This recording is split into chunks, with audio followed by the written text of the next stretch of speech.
But the other end of that spectrum is the patient taking responsibility for their own health. And we want to be able to provide technologies that can empower them to unleash their highest optimal potential. I'm Luke Story. For the past 22 years, I've been relentlessly committed to my deepest passion, designing the ultimate lifestyle based on the most powerful principles of spirituality, health, psychology, and personal development. The Lifestylist Podcast is a show dedicated to sharing my discoveries and the experts behind them with you.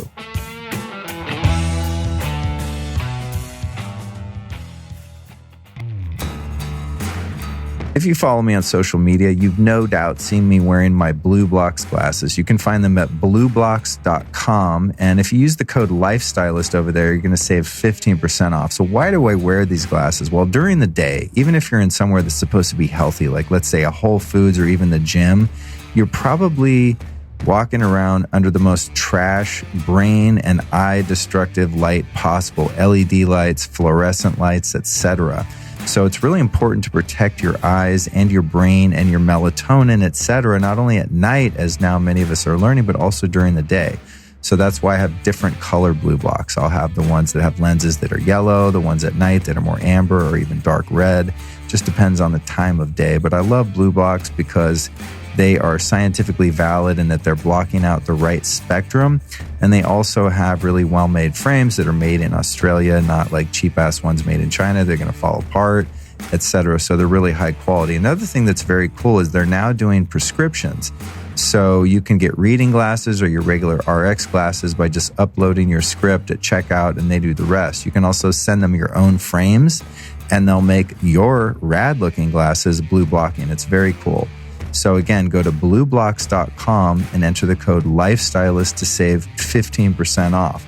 Also, another new product they have that's very cool is something called the Remedy Sleep Mask that you can wear once you take your blue blocking glasses off. Did you know that light hitting your eyes, even when they're closed, is enough to raise blood sugar levels and suppress melatonin? Yeah. So that's why you need a 100% blackout sleep mask. Now, this thing is awesome for travel.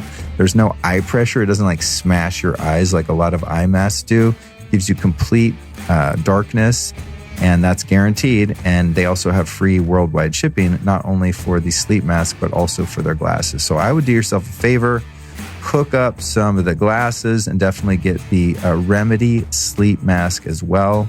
You can find them at blueblocks.com, and you can save 15% with the code LIFESTYLIST. That's blueblocks.com. If you've been listening to the podcast for a while, you've probably figured out that I'm completely obsessed with health and wellness. What you might not know, however, is that I've got a store over at lukestory.com/store where I link out to every single product that I use in my personal life. So if you're into upgrading your sleep, looking for the best in EMF protection, wanting to find the most effective and cutting-edge biohacking technologies and healing devices, looking for the best medicinal mushrooms, herbs, superfoods, the highest quality skincare products and makeup. There's even an entire category of products dedicated to travel and jet lag, which is one of my personal passions. You can find all of that over at lukestory.com/store. What's even cooler, though, is that in most cases, a special discount code is provided for you as a listener of the show. So go to lukestory.com/store. It's a great way to support the podcast, support some of my favorite, very high integrity health and wellness companies, and more than anything, to support yourself and the health of your family. lukestory.com/store. Dr. Stephen Schwartz is a visionary technology designer, sound alchemist, and regenerative medicine expert. He's been specializing in the advanced treatment of chronic illness, allergies, autoimmune diseases, and emotional imbalances since the year 2000, using exclusively energy and vibrational healing technologies. Dr. Schwartz, or Dr. V.I.B.E, as you'll soon come to know him, is the founder and president of Bioharmonic Technologies, which is a human optimization technology and therapeutic music company created to raise the vibration of the planet and harmonize humanity using sound, light, frequency, and, of course, vibration. Dr. Schwartz is also the author of Primal Resonance, Discover the Secrets to Health, Vitality, and Optimal Human Performance. He also happens to be one of the most fun and enthusiastic people I know, and it was a pleasure to get to know him throughout this interview and beyond. Here are some of the topics we talk about in this fascinating deep dive of a conversation. His vast experience with healing and biohacking technologies, all the way back to the old school biofeedback machines up to the current ones like the Healy. How frequencies can enhance cellular communication, the cellular memory of trauma and stress and how to erase it, the fascinating world of thermodynamics and piezoelectricity, how stress accelerates the aging process, the root of sleep pattern issues and adrenal fatigue, why positive thoughts are not placebo, how the light spectrum affects our mood and energy, recognizing your energetic blueprint, Stephen's many experiments using various sound harmonics and a plasma gas emission technology called plasma emission field treatment, vibrational sound technology, how he came to invent and create the fabulous V.I.B.E Bed, which you're going to hear a lot about, advanced cellular entrainment, and the incredible sonic-suitable soundscapes Stephen creates to play through the V.I.B.E Bed, how sounds entrain certain brainwaves, and finally, how he married the V.I.B.E Bed and the Healy device in order to carry the frequencies of the Healy throughout the body. Now, for those of you that hear this interview and want to explore the awesome world of Stephen's V.I.B.E sound therapy system, it's quite incredible, let me tell you. What's better is that he's offering listeners like you a $222 discount now through January 1st, 2021. So if you want to pick up one of these systems, go to bioharmonictechnologies.com. That's bioharmonictechnologies.com and use the code LukeVibes2020 to save yourself $222. I think he likes the number 2. Always happy when guests are willing to give a little discount to the audience. And I know a lot of people are going to be interested in checking this out by the end of this conversation. So there you go. That's his holiday gift to you. All right, my freaky friends, prepare yourself to drop into one of the most fascinating conversations we've ever had on the show with my friend, Dr. Stephen Schwartz.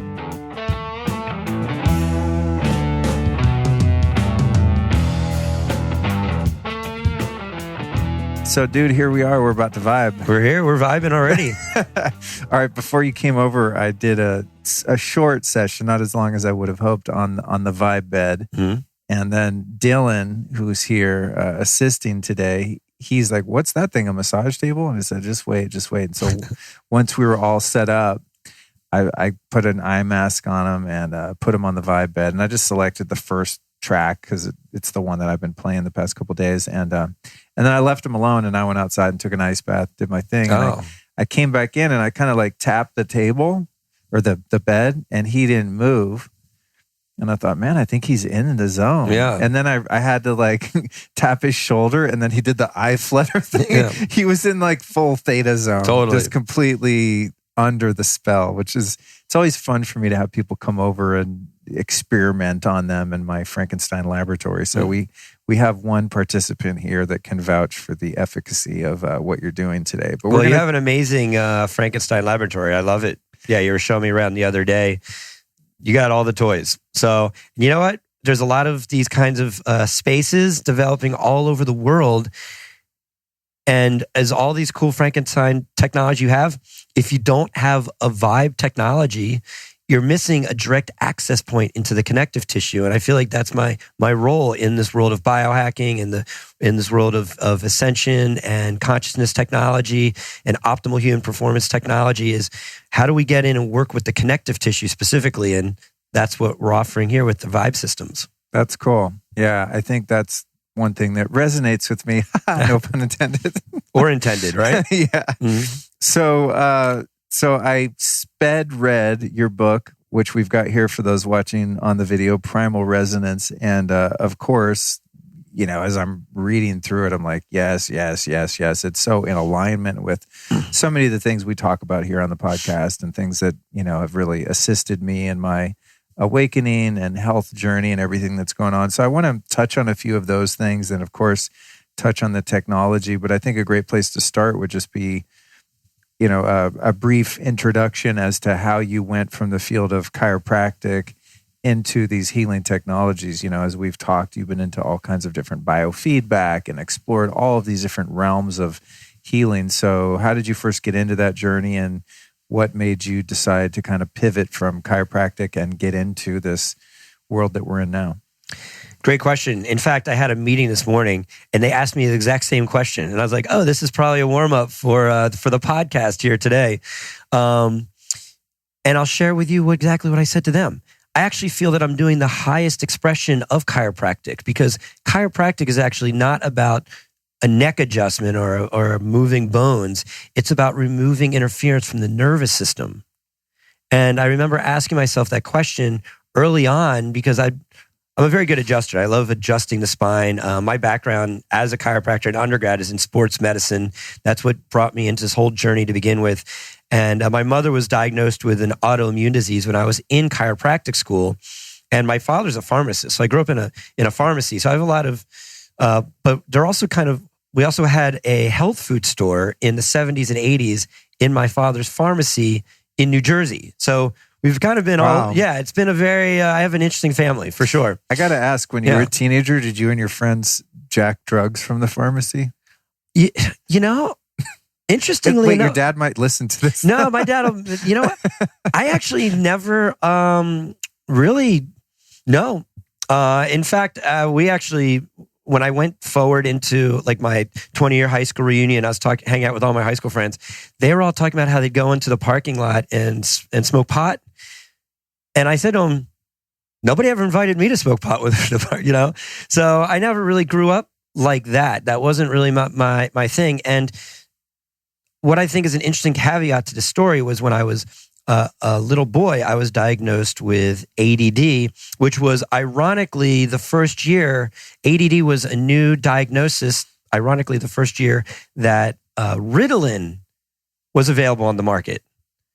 And my father and my mother made a conscious decision that they did not want to put me on Ritalin, and that they would put me, onto this program called the Feingold diet. Has that crossed your path at all? No. It was basically an elimination diet where they would do muscle testing and find out what allergies you had or what you had imbalances in your body. So when I was a young boy, I wasn't eating chocolate. I wasn't eating sugar. I found that I was allergic to fluorescent lighting, and they would balance that with copper. So I used to wear a lot of copper when I was a kid. And it's interesting because I still love copper. Like I have this big Patango ring here. And so this is how I grew up. And I really believe that because I was not taking pharmaceuticals at a young age, I've had my fair share of experiences through my life with basically everything. But I am far from someone of an addictive personality, and I'm far from somebody that has addictive tendencies. And I don't crave or have any kind of real dependencies on any kind of drugs or pharmaceuticals. And I really relate that back to that pivotal moment where my folks chose not to put me on pharmaceuticals at such a young age, because I think my life would have been completely different. So thank you, Mom and Dad. Yeah, thank you for that. You're fortunate. I just had to ask that question because I'm thinking about, man, if anyone in my family owned a pharmacy when I was a teenager, we would have been having some fun, dog. Well, drugstore cowboy for real, but you don't even have to break in. Yeah, well, you're just like, you're Mom, like, do you want me to go clean up the shop? Yeah. Anyway, I digress. So your parents have a which is very progressive, I'm assuming, also in New Jersey in the 70s. So they have a combination health food store and pharmacy. And so it sounds like you were exposed to the alternative health model prior to, and then that eventually kind of led you into chiropractic.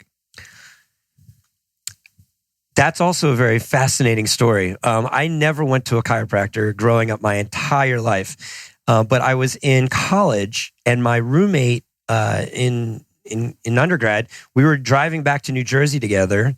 I went to school at Northeastern University in Boston. So I was driving from Boston back to New Jersey, and he was a business major. And he said to me, I think I'm going to go to chiropractic school. And I was at Northeastern for sports medicine. So I was taking a lot of science classes and all that at the time. And something just kind of clicked in my mind because I had never been to a chiropractor before. And I went home over that break, and I walked into my neighborhood chiropractor, who I'd never seen before, knew nothing really about it other than I knew that I think it was kind of like sports medicine. That was the most my mind knew of a chiropractor. And I spent this afternoon with Dr. Ronald Parente. And I left there that day saying to myself, this is what I want to do with the rest of my life. Like it was, and then he was like, I'm filling in for this chiropractor. Come to my home office. So I spent the weekend with him in this really cool home office that he had set up. And that was it. I went to all my prerequisites were already done except for organic chemistry. I went up to Northeastern. I took organic chemistry over the next year and then went to New York Chiropractic College. But I remember telling my mother that I was thinking about going to chiropractic school. And she said to me, wow, that's really interesting. And I said, why is that? And she said that when she was pregnant with me, she got a cold and didn't want to take any medications. So she went to the chiropractor and got adjusted. So I got adjusted in utero. So my patients would come in to see me pregnant, and they say, oh, are there any, potential side effects to getting adjusted as pregnant? And I said, the only side effect is that your child may grow up to become a chiropractor. Right. That reminds me of something I wanted to learn about at some point. I guess I will. Maybe you'll know something about it. But at some point in my journeys, I've come across parents that see this special kind of kid chiropractor that adjusts babies and stuff. Yeah. Did you ever adjust like tiny infants? And there's like little infant yoga and chiropractic scene there somewhere that I touched upon in a moment and then just kind of lost track of it. Do you know anything about that? We have, I have some magical baby adjustment stories. And these were in the earliest days. Because think about it. When I was in chiropractic school, I was in my mid to early 20s. Single, so where are you going to learn to adjust a baby unless you have a baby available? And nobody is letting a 20-something-year-old single man student adjust their babies, so that's just not happening. But in school, we learned about how to adjust babies. And I remember this one lecture, the teacher, my professor was saying that because the baby's bones, it's all cartilage. And it hasn't developed yet. They're not even weight bearing completely. And they have all these writing reflexes. That's why they're all hunched over, that you don't start getting your secondary curves until you start, like lifting your head up and standing up. And so what you do is you just make little contacts over usually the pelvis and the atlas. That's essentially how you adjust the child. And then you just very lightly apply maybe some tapping or light pressure. And I remember one of my classmates said, how long do you hold the pressure for? And the instructor said, you'll just know. So kind of stored that away in my memory bank somewhere. And within my first month of being a professional chiropractor, right out of school, I had a job in a gym in Pennsylvania. And the aerobics instructor was having this colicky baby. She had this little newborn baby. And she said, would you mind if I bring my baby to you? And it's really amazing how like one week you can be a student and the following week you can be like a licensed doctor and everything changes, right? So I'm like, sure, bring your baby to me. And I brought so it was the mother, the massage therapist, and myself. We were all in this room and this screaming baby is like freaking out on the massage table. And in my mind, I'm like, oh my God, what do I do here? And so I put the baby over on its stomach, and then it starts like kind of having this writing reflex. So the neck doesn't relax. So then I roll the baby over, and like I said, it's freaking out. And I just go back to what I remember in school, like just check the pelvis and check the atlas. So I went in and I just put checked the pelvis, did a little very mild, and then just put a little contact on the atlas. And I'm just sitting there thinking to myself, you'll know when it's done. You'll know when it's done. You know when it's done. And the baby's screaming. And then all of a sudden, the baby just like looks me dead in the eyes, stops crying, and cracks this huge smile. And I picked up the baby and said, your baby's done. And everybody in the room saw it and had this like look of amazement, including myself, on my face. Like, wow, that's really cool. And so my sister had a baby shortly after that. And I told her that story. She's like, get out. Like, that's incredible. And my nephew, he was also having colicky issues. And we went upstairs and I did the exact same thing. And the exact same result happened. Wow. With him and right in front of my sister.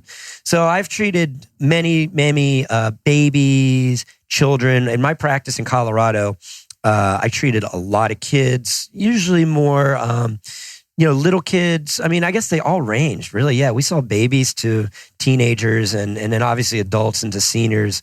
A lot of learning disability, concentration issues, Down syndrome, autistic spectrum disorders, just everything we would see.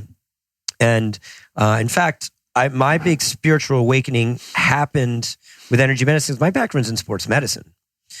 So the whole energy spiritual awakening thing was not anything on my radar at all. In fact, when I was in chiropractic school, I dated girls that were learning about like Reiki and energy work, and I had some introductions into that, but there was nothing that I was super called into.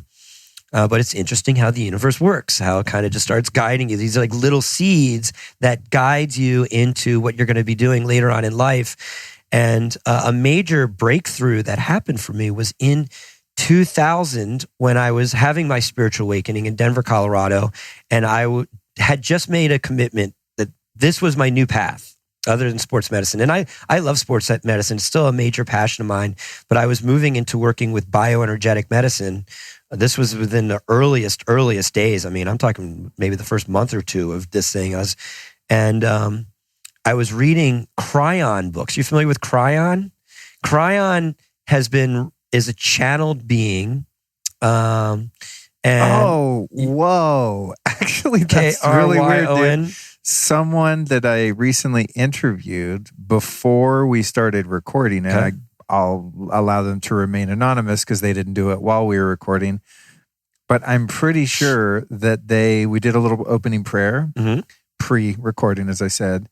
And I think they asked that entity or being to come in and bless the I'm going to double check with them, but that name I think is what it was. Cryon. Lee Carroll channels Cryon. He's got decades and hundreds of volumes of this channeled information. And I knew nothing about it, but it's what came in, and I started reading these Cryon books right in 2000, just with the whole new millennia. And I got introduced to the whole concept around Indigo Children. Have you had any shows? Have you interviewed anybody? Have you heard of Indigo Children? I've heard the term, but I've not delved into it. Oh, so this is really fascinating. So my sister was having a baby in 2000. So it really was interesting to me, like, oh, wow, like I wonder if my sister's going to have an indigo child. And what they were talking about is the color indigo is associated with the third eye and the chakras alignment. And what they talk about is that over generations, you kind of move through different colors through the chakras.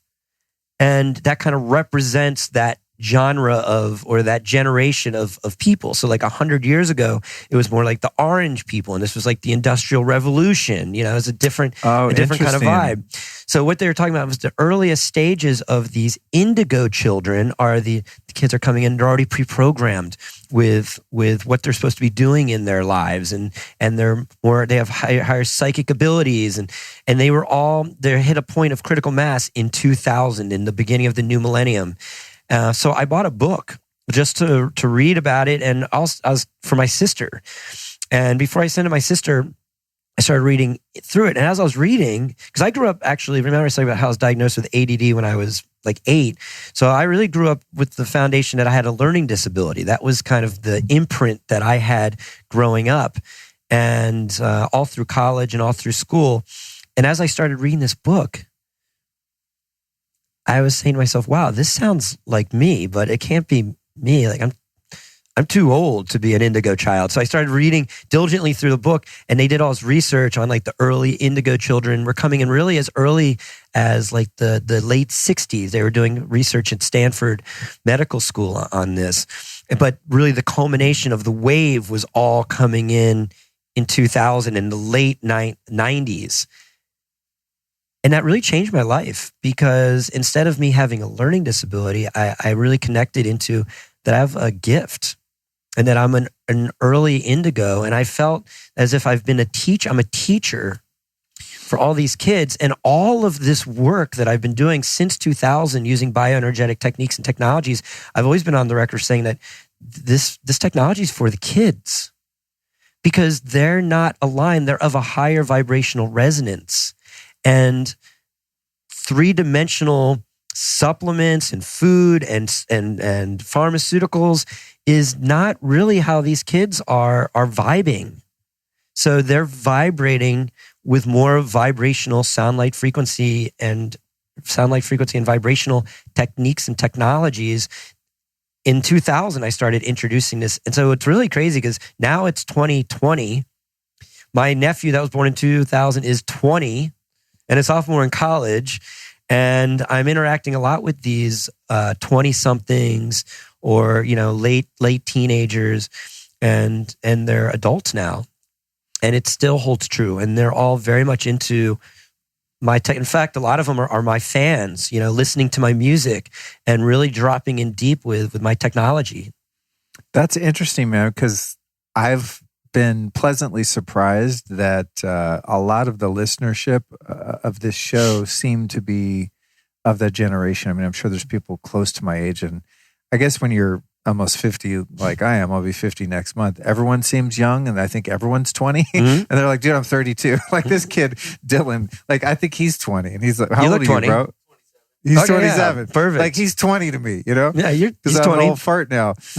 But it's interesting, specifically with the technology. I remember when I first started reporting on, the amp coil and the biocharger and doing biofeedback out at Peak Brain LA and the human charger that shoots the blue light in your ears, the red light therapy on the Juve, all of these technology-based things that use sound, frequency, vibration, light, etc.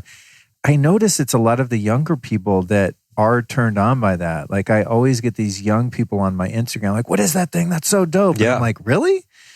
You guys are interested in this? Because when I got into it, it was the baby Rife boomers. machines. Yeah, it was like the baby boomers that had been failed by the medical system. And so they got into Rife and biofeedback and all these big clunky machines that I don't even remember the names of them that used to be around. I'm sure you do.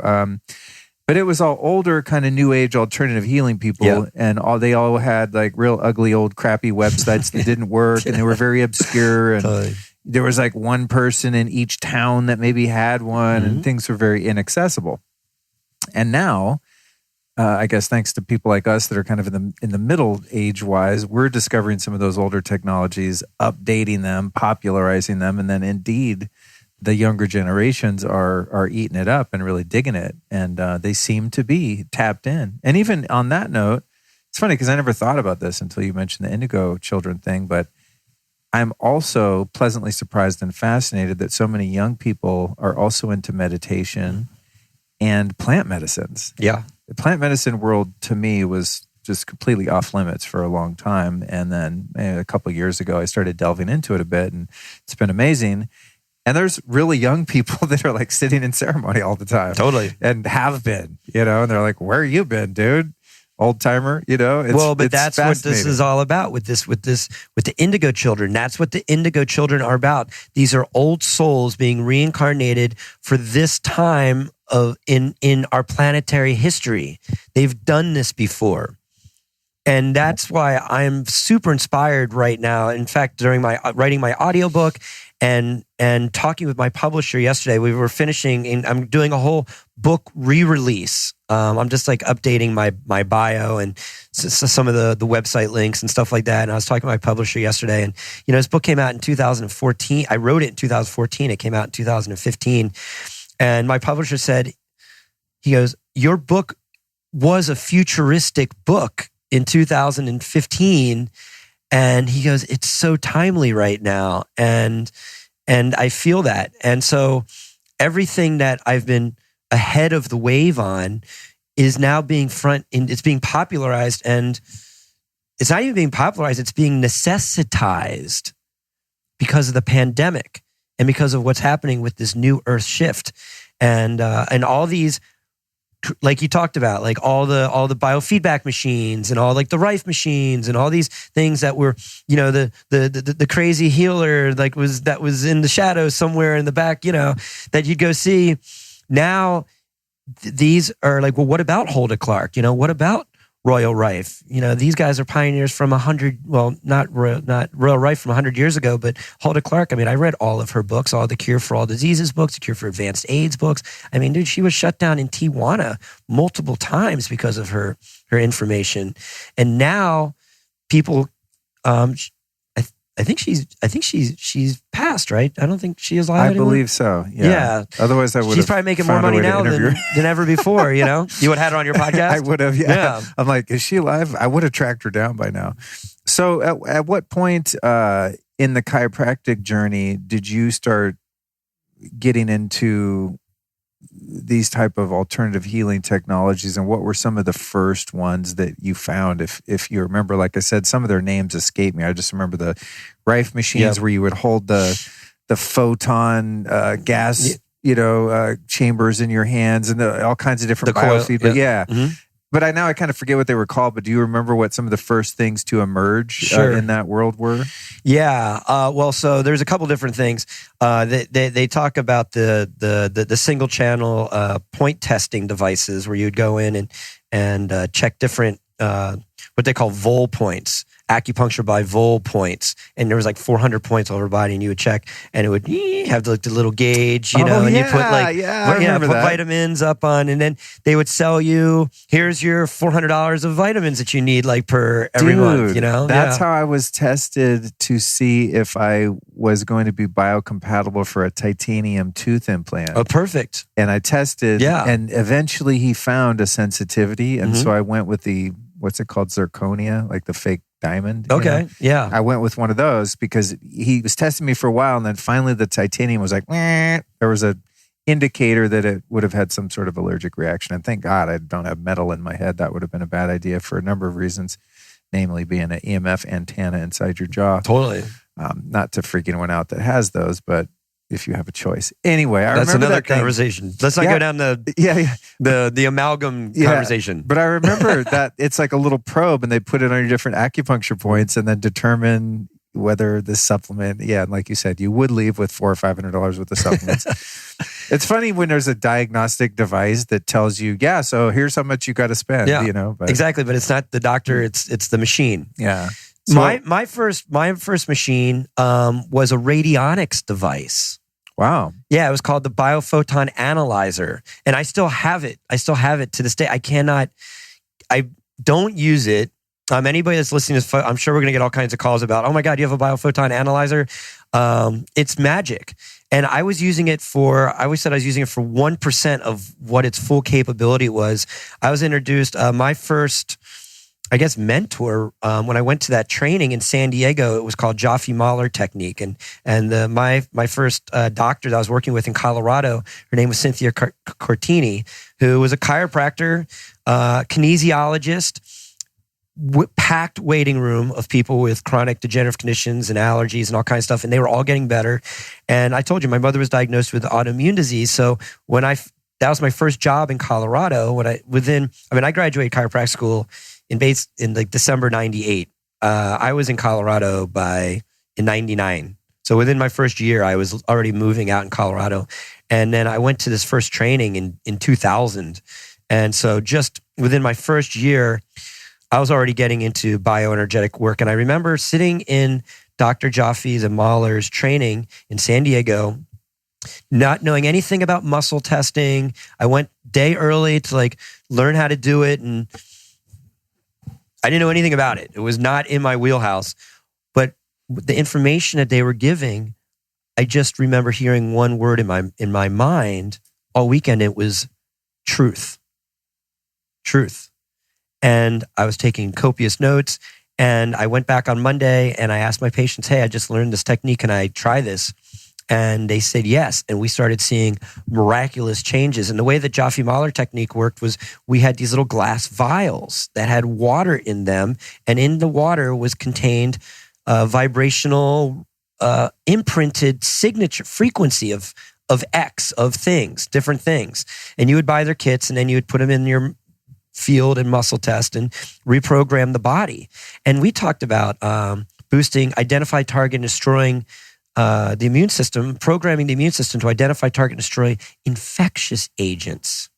like bacteria, viruses, parasites, mold, fungus, and yeast, bioenergetically.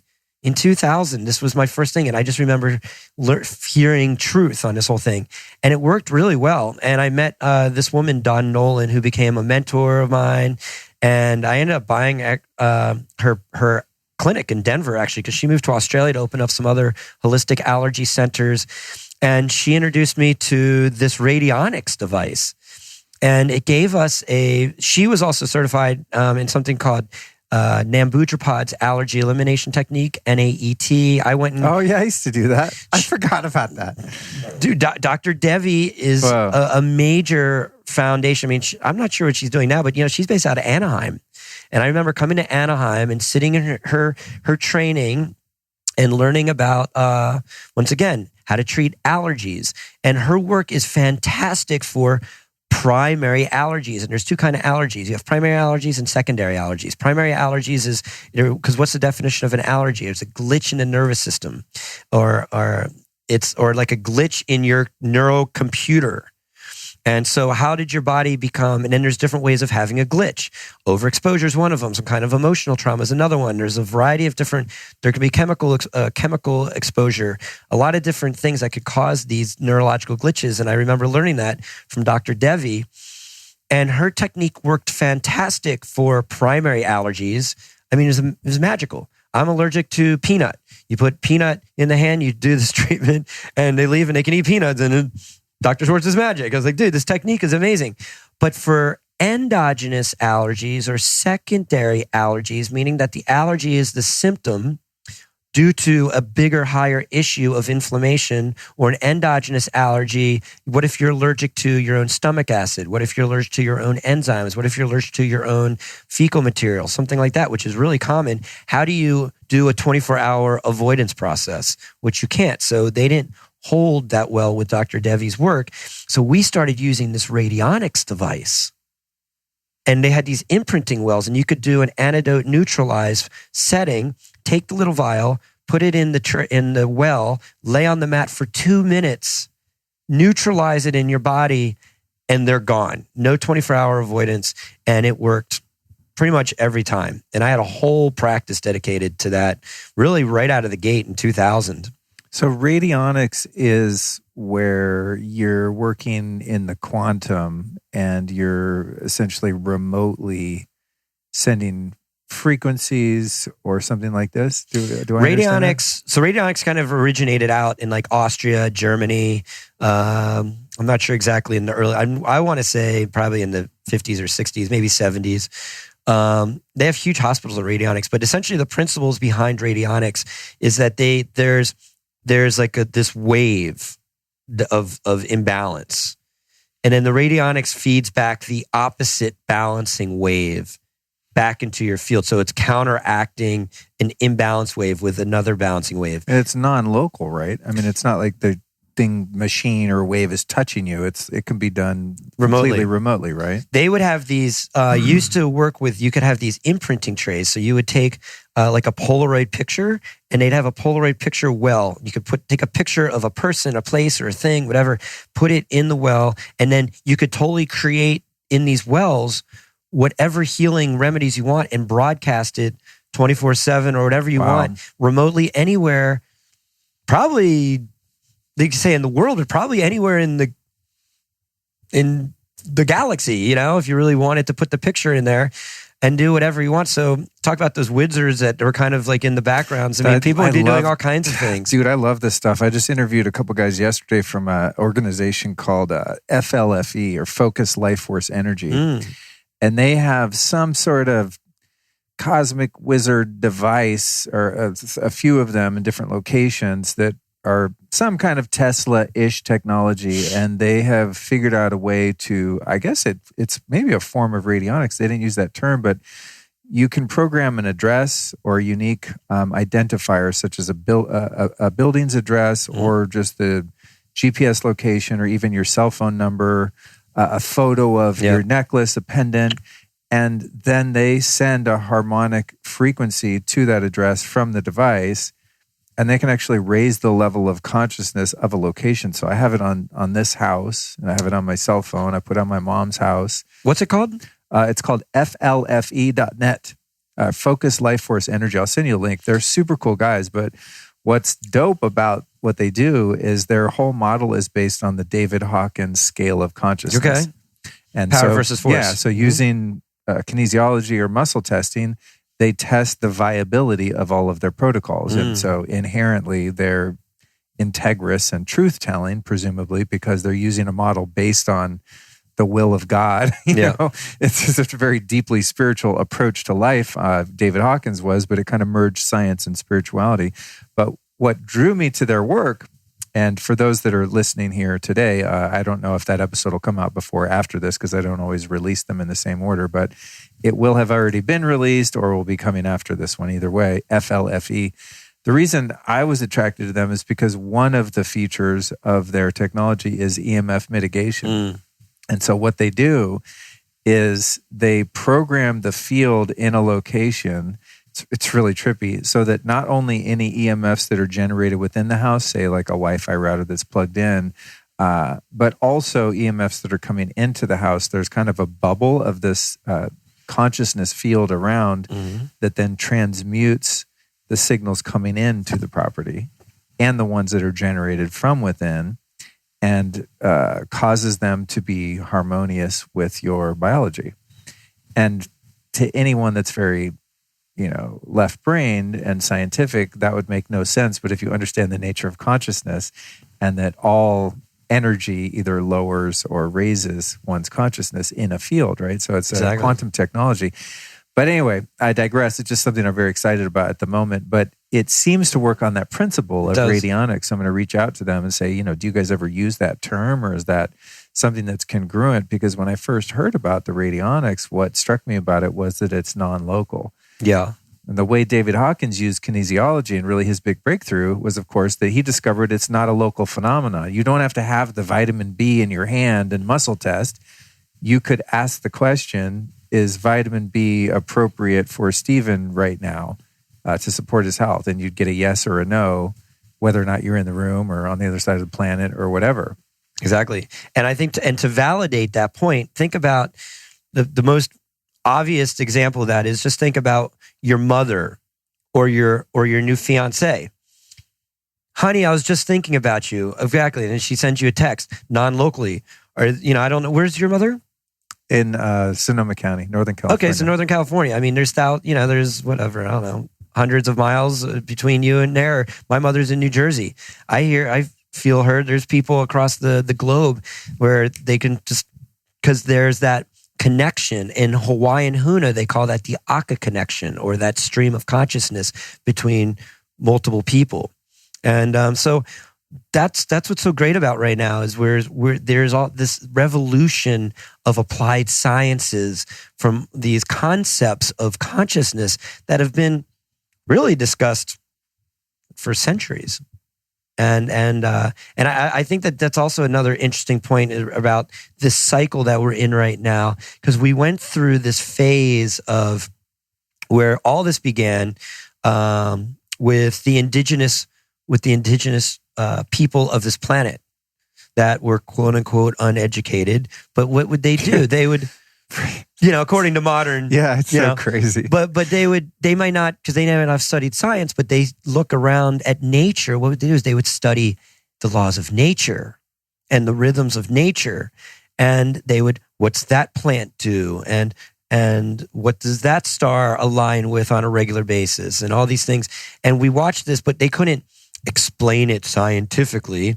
And so we went through this whole motion, this whole cycle of the indigenous uneducated, right, into modern science and the belief of the church that was like, okay, this is modern man versus getting away from, the tribes of Africa and the Mayans and just all the older civilizations, correct?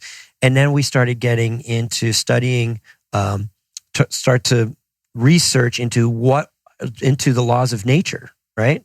And that's where all this early research started coming from. We started explaining gravity and like Sir Isaac Newton, the apple falling on his head, and all these things. And it took us through this process And what we're finding is as we're coming out the other side of that now, because things got really crazy, then everything became, peer-reviewed journals and pharmaceuticals and lobbying, and it's gotten all crazy. Yeah. And what we're finding is on the back end of this cycle, it's bringing us back to one commonality: the laws of nature. And what did the original indigenous cultures of this planet do?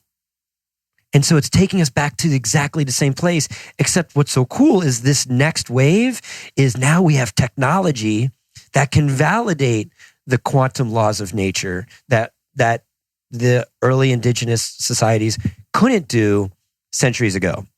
And that's what's exciting right now. And that's where I think all these indigo children and everybody that's dialed in with the plant medicines, they were all performing ceremonies and were the scientists and the scholars of centuries ago are now coming back like, cool, now we have all these cool tools that we can use. Right. This is what we've been saying, give us another chance, Right. And that's exciting. Yeah. I'm very excited to be a part of this new evolution that's happening on our planet right now as we move into this new Earth. After the radionics machine that you were using, but do you still ever use that for anything, by the way? It's so interesting. When I moved out of my place in Venice, I moved for 3 months during the lockdown into a friend of mine's out in Marietta, who's with my friend Tsunami Diamond. I'll give him a plug. Another amazing consciousness technology designer. And he helped me move. And I was like, listen, I can't throw this out. I've had this since 2000. And he set it up in his room. And we've been because he's created his own radionics machine. So we're integrating it. I'd like to actually bring it back to my place now in Marina del Rey. And we can do a lot of amazing things, especially this day and age, like what's happening where we're trying to raise the vibration of the planet. We could be putting in programs and working 24 hours a day and running programs to help create a new dimensional reality for consciousness, for humanity right now. And actually, this podcast is inspiring me to do that as soon as we're finished. Good. Yeah. All right. Yeah, let me know. I'd love to see it. In fact, I'll have you come over. You can help me do it. Yeah, it'd be fun to experiment with that a bit because it's something I have not, personally been involved with. So, was there anything else noteworthy along the journey to what you're doing now with the V.I.B.E Bed? Were there any other pivotal devices or technologies that were kind of stepping stones along the way that led you to what you're doing now? So there was the radionics machine came in immediately, but I think more interesting enough, it was the first technique was working with these vials, and I was like, what's up with the vials? So you had to buy the vials, these glass tubes. And I remember I'd go and see my patients. I'd put the glass tubes in their field. They'd come back next time, like, oh, Dr. Schwartz, I'm 85% better. You're like, what's going on? And it really drove me to look into, I know that I'm not some kind of sage. I'm not some kind of, special gifted healer. I'm just a man. But this technology, there's science behind this. And it drove me deep into that. So what we started seeing was first we started with the vials. Then I learned another technique called neuromodulation technique. Dr. Les Feinberg's work. He said, we don't need the vials. So he started creating something called therapeutic intentional scripts, where he had these words that you would read out, and instead of putting vials in your body, in your field, you would just say it. And it was great, but it was kind of hard to do because 80% of it per patient was the same thing. And then you would kind of take them down this road of, and then people would be like, what are you saying? And you'd just be saying it quickly to yourself. And it was a little weird, but very effective. And it was very kind of draining on me just as a practitioner. So one day I said to myself, I know, because I told you about Dawn Nolan, she showed me how I could make my own vials. So then I said, my own little energy water tubes. So then I said, what if I just took the therapeutic intentional scripts and converted them into vials? So I did that. And then his technique worked even better because instead of me being tired and having to be super present, everything was programmed and I was just flipping vials in and out of people's and just reprogramming my client's energy field. And it worked actually better. But I was still using this radionics device. And I remember when Dawn moved to Australia, they had because it wasn't an FDA cleared device, she had investors and stuff, and they're like, we don't want to use this device because we're scaling. And that triggered something in my mind because I knew what the radionics device was doing. This was a pivotal moment. I knew what the biofeedback, what that radionics device was doing. So I said, what if I just make a vial to do what the radionics machine is doing? So I took that machine and took the programming and imprinted it into a vial. And I never needed the biofeedback. I never needed the radionics machine ever again. Wow. And it changed my life from that moment forward. Then I put the machine away. And then I went into working with these. Then at that point, I felt, I don't like using the word, I felt like I had mastery of this technology because it was proven over. And by this time this year this was like 2006. So this was 6 years in clinical practice, seeing patients day in and day out. Really, this was the heyday of my practice of just working with all kinds of chronic degenerative conditions, using techniques and technologies. And so then I was actually having these ideas about how do I get away from these vials? Because at this point, I probably had about 1,000 vials that I had made almost all of them myself. And so it was the Dr. Schwartz, like Bioenergetic library. But then I wanted to bring in associates and train associates and I was about to open up a large center. And I said to myself, I need another delivery system other than these vials because we can't share box. And I don't have really the bandwidth to recreate 1,000 vials. A lot of them I don't even remember what specifically is I programmed in there. So what else can I do? And I had an activation, just kind of a download that what about music? Like what if I use sound? And one of my longtime friends, colleagues who I had done healing work with, who was a professional musician, I called him and I said, do you have any health issues? And he said he just started dating this girl that has 3 cats and he's deathly allergic to cats. And he really likes her, but it's just a mess. Like he's all swollen and it's a mess. So I had a clinic called the Allergy Stop, and we would treat, it was a holistic allergy center. And we treated cat allergies routinely with fantastic results. I took that box of cat allergy vials that I had, went to his house, into his home studio in his basement.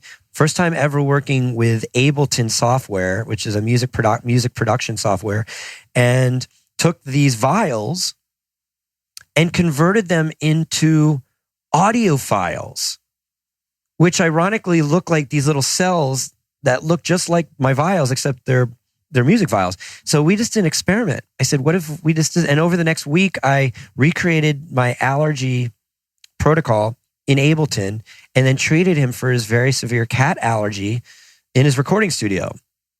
And that was in 2007. And I'm happy to report that he's married to that woman.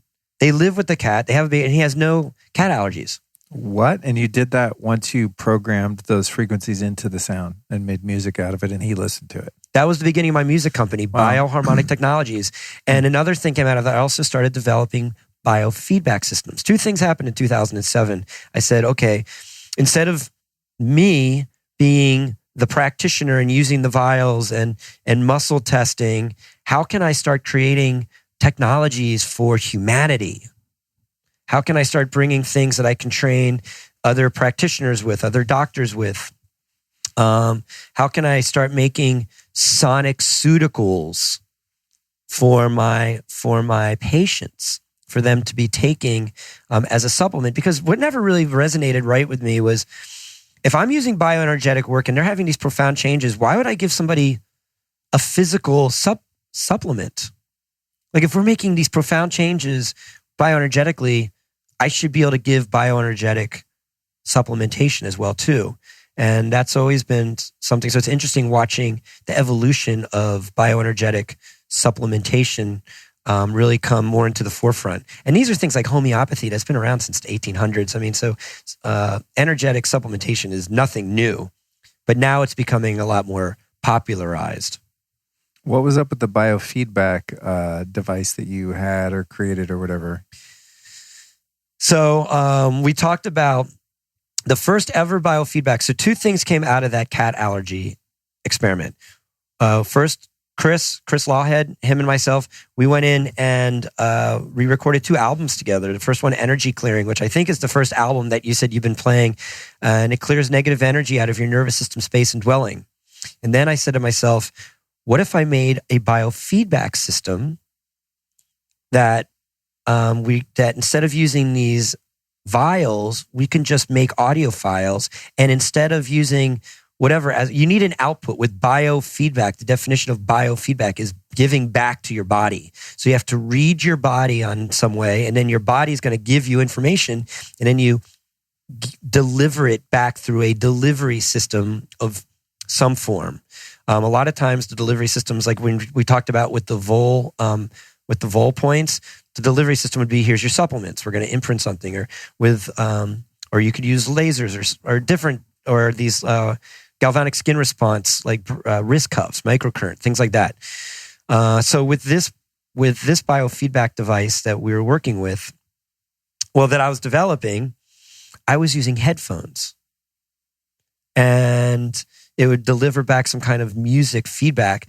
And I actually went as far as developing a prototype for it. So I make a joke. There's a really, what's sweeping the world right now is the Healy, which is a miniaturized wearable biofeedback system that you can use an app on your phone.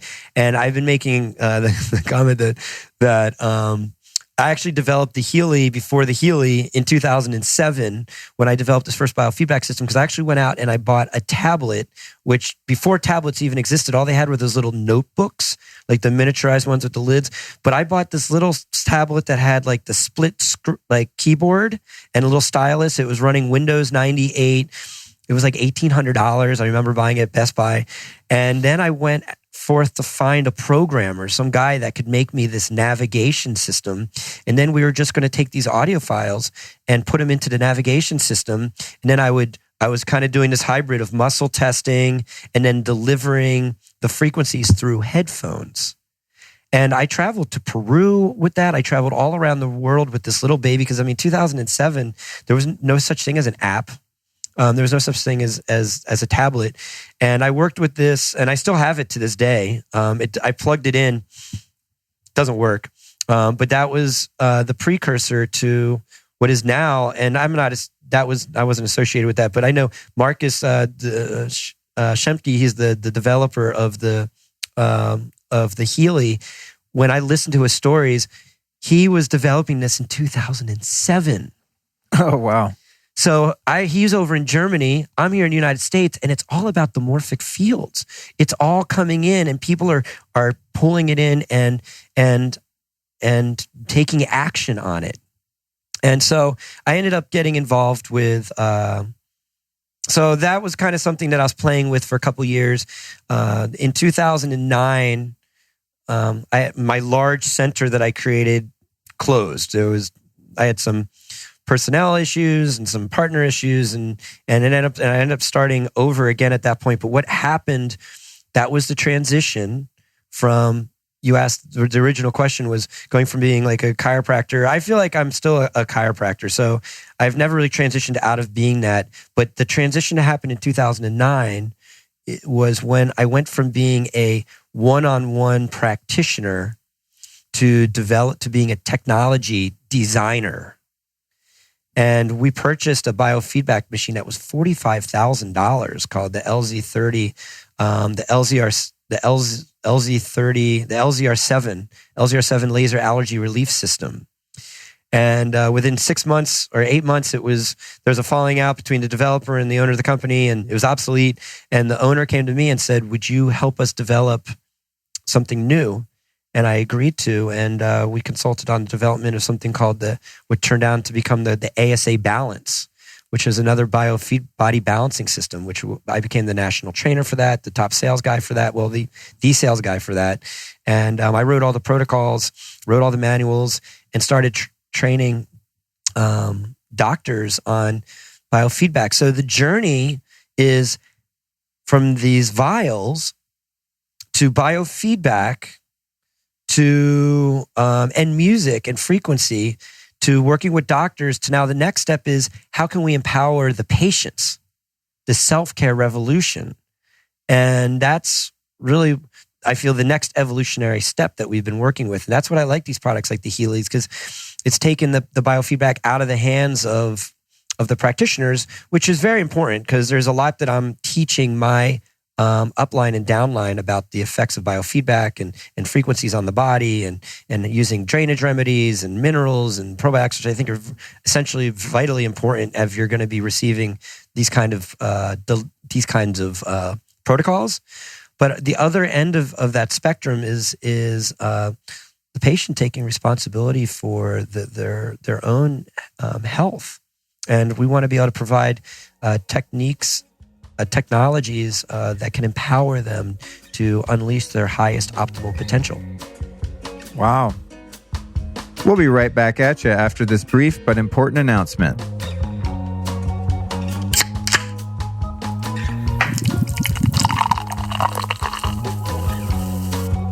That, my friends, is the sound of me popping open a cold can of Olipop. Now, like most kids that grew up in the 70s and 80s, I used to chug me some soda. I had no idea at the time, nor would I have cared, that it was extremely toxic and loaded with sugar and all sorts of other chemicals. So when I got into health 20 years ago, I had to give up soda. It was a sad day, and I knew that diet soda was even worse, probably because of the aspartame and all the other fake sweeteners and whatnot. But it was a sad day when I had to put down my soda can.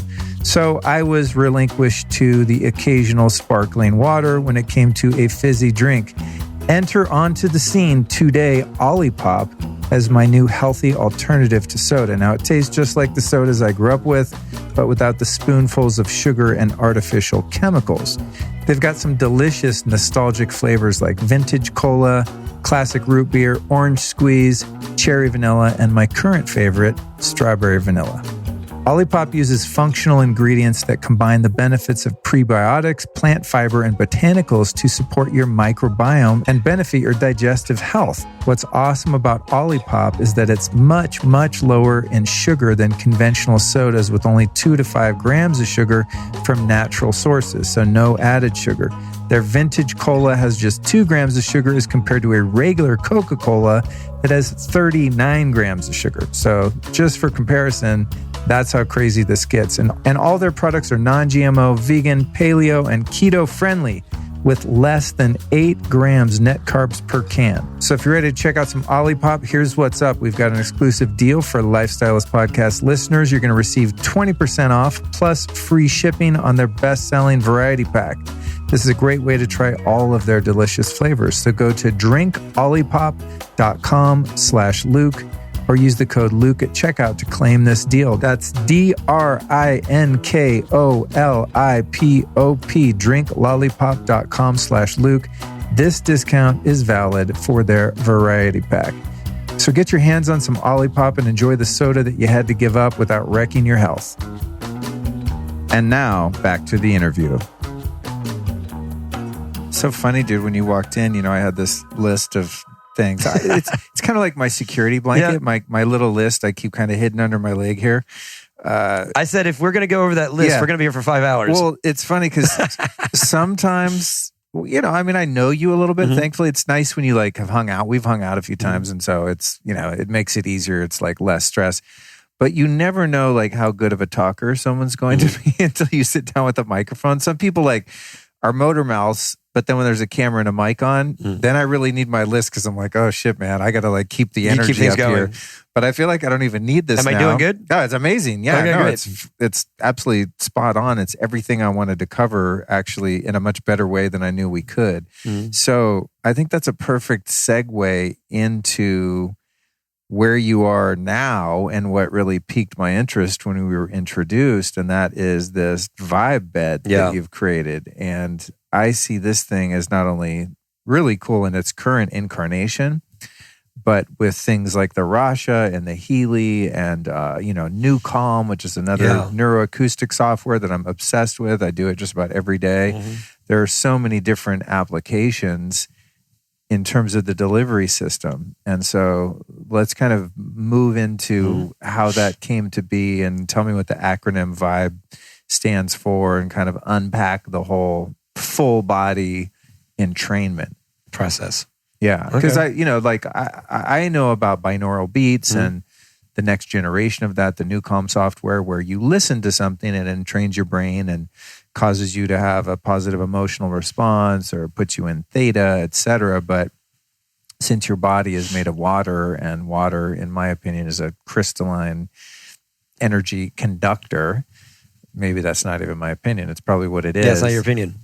Then why would you just put frequencies in your ears when you can put them through your entire body of water? Because you're basically like a water bed that rolls around with bones in it. So break this down for us, because it's really cool. And that's going to be fascinating for Dylan, because he had no idea. when I laid him on that thing, he's like, okay, dude, whatever. He trusts me, kind of. But it was, as I said, it was so fun watching him and, as a virgin, knowing nothing and just seeing his nervous system go. Exactly. And just wind down, like when they pull the power out of R2-D2, and he just goes, no. Yep. So, yeah. Except instead of putting the power, unplugging, you were just recharging. Yeah. And reactivating. Yeah. Exactly. Yeah. And it's almost the opposite. So this is like Neo in the Matrix. Like these beds are plugins into an expression. I call these the V.I.B.E, the acronym for the V.I.B E, because everything's the vibes now. Good vibes, bad vibes, whatever's going on. But vibes actually stands for something. Stands for vibrational. Here, repeat after me. Vibrational. Individualized. Body. Enhancement. System. Vibes. Okay. Vibrational, individualized body enhancement systems. And this whole thing came about. You talked just in that short, succinct little segment that you just gave. You touched on so many important things. First of all, yes, we are water. It's the first chapter that I talk about in my book. Because when we look at those vials, like, what is the vial? It's a tube of water. And what does water have? It has a vibrational signature in it. And when I remember, I was driving home and I was kind of had my mind blown, like, how are my patients responding to me putting a vial into their energy field? Like, how is that? But I became obsessed about the science behind that. And I started studying cellular biology and about fluid dynamics and these kind of things like that. And so what we're seeing is that we are water. We're 70 to 90% water. And in fact, even when senior citizens, like when you die of natural causes of old age, that range is, they say that the normal body hydration of like seniors that die of old age of natural causes, so to speak, is about 50%. Which is really fascinating. That means between 90 and 50% where you are when you're born to when you die is about a 40% range. That's how sensitive our bodies are to the amount of water in our bodies. And one of my favorite books that I would, this is a great cure for insomnia. If anybody really has a problem sleeping, go get the book, Scientific Basis of Energy Medicine. It's a little bit of a joke. It's super scientific. It's an amazing reference guide written by Dr. James Oshman, and he talked about the difference between cellular physiology. Cellular physiology, when you have a 10% reduction in water, reduces by 1 million times. So just this answers a lot of questions. Like people that are having chronic, and even with COVID that's going on right now, a lot of people are dehydrated. So if you're at 90%, when you're a baby, you're at 90%, maybe even higher water. You're mostly water. But now as you get older, you're 80, 70, 60, and then 50%. You're reducing your cellular communication by 1 million times potentially 3 or 4 times. So what we're seeing is that there's actually nothing changing in your environment. It's your body's ability to interpret the environment appropriately, and your immune system is glitching out. So where does it start? Repeat after me. Hydrate. Vibrate. Vibrate. And gyrate. Gyrate. Hydrate, vibrate, gyrate vitally important. We need to keep our cells gyrating and moving, keeping our immune system activated at a highest level. These are the principles behind the V.I.B.E system. Another one I'm sure a lot of your listeners are going to be familiar with is the concept of cymatics. Cymics. Oh, I'm so glad you brought that up. Yes. Because I wanted to ask what the correlation was, and I forgot about that. So explain cymatics for those that haven't seen those fantastic videos on YouTube and whatnot. They're so insane. cymatics basically makes a visual representation of water or any kind of movable medium. They're basically putting sound or frequency into some kind of medium, and you can start creating all these sacred geometrical shapes. It's fascinating. It's nuts. Yeah, it's not, and it's real. It's real. You can't believe it's real. Yeah. Like for those, we'll put some links in the show notes to some of the videos, but they'll take like a plate and it's on top of a subwoofer and it has a certain frequency, and then there's some sand or something on it, right? Yep. And then it starts to vibrate, and all of a sudden you have what looks like a snowflake or some of the Exactly. It's madness. It's like that's the stuff that makes it impossible, in my opinion, to think that there is no designer behind creation. Or that creation is sacred geometry. Right. Like that's the answer.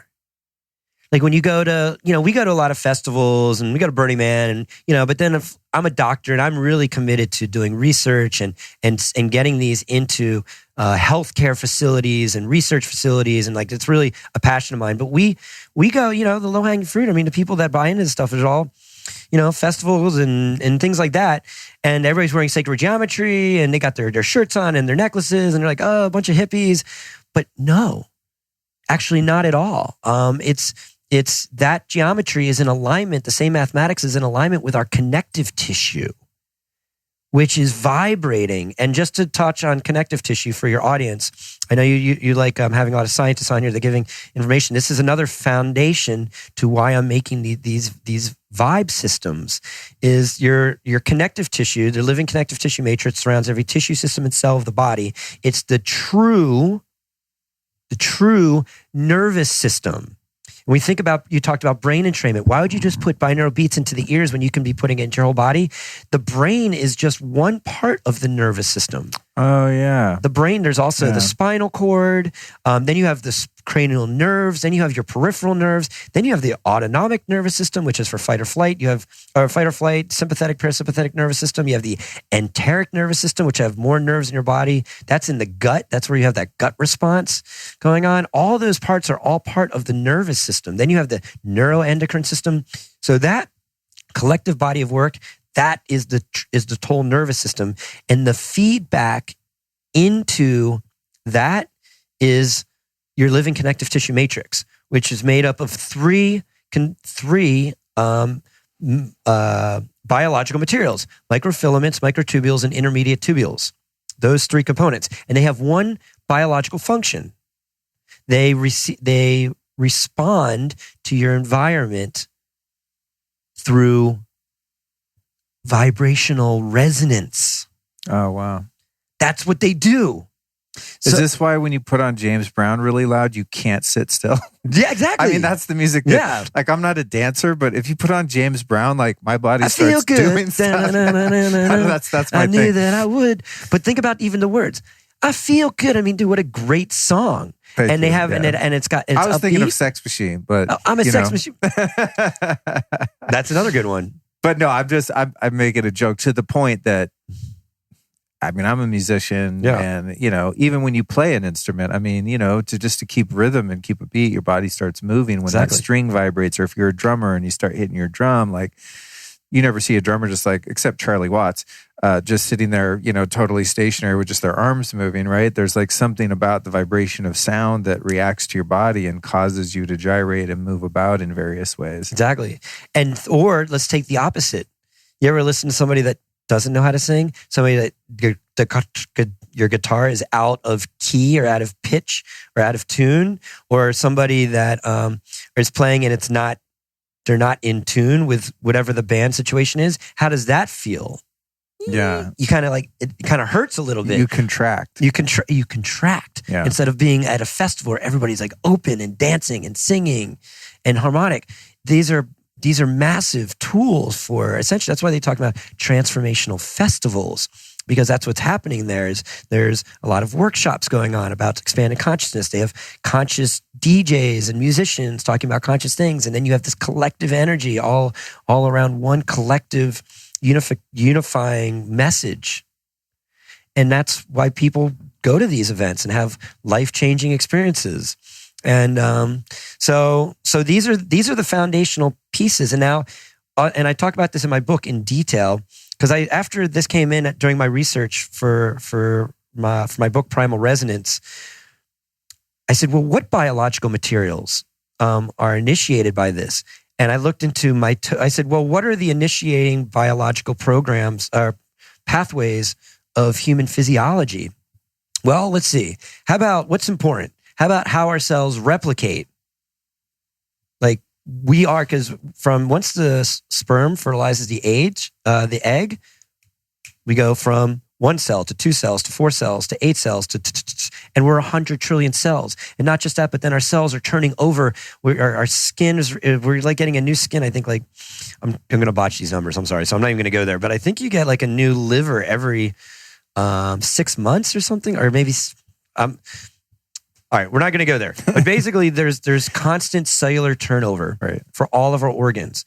And so now, why do we age if we're having constant cellular turnover? Or why is it that at one age, somebody is healthy and at another age, they have cancer?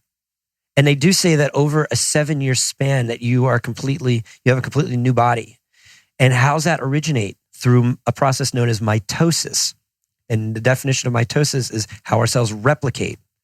And then I was talking about, well, what else is another biological important program? How about signal transduction? How our cells communicate. And they receive information through your environment, external and internal environment, from cell to cell and from our external environment. Guess what the initiating factors are the originating biological materials are that start both of those pathways? You got me. Microfilaments, microtubules, and intermediate tubules. So those are the communication pathways.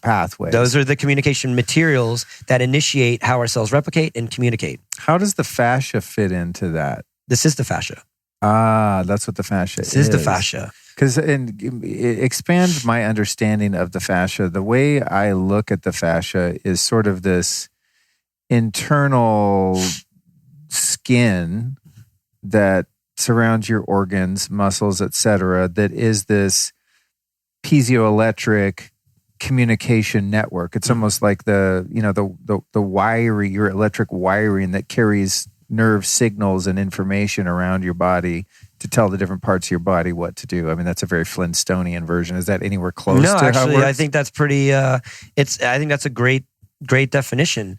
What I've found, because like I said, my background's in sports medicine. So just as much as I'm nerding out on quantum and everything, I've nerded out a lot about the physical body that's taken me into the quantum.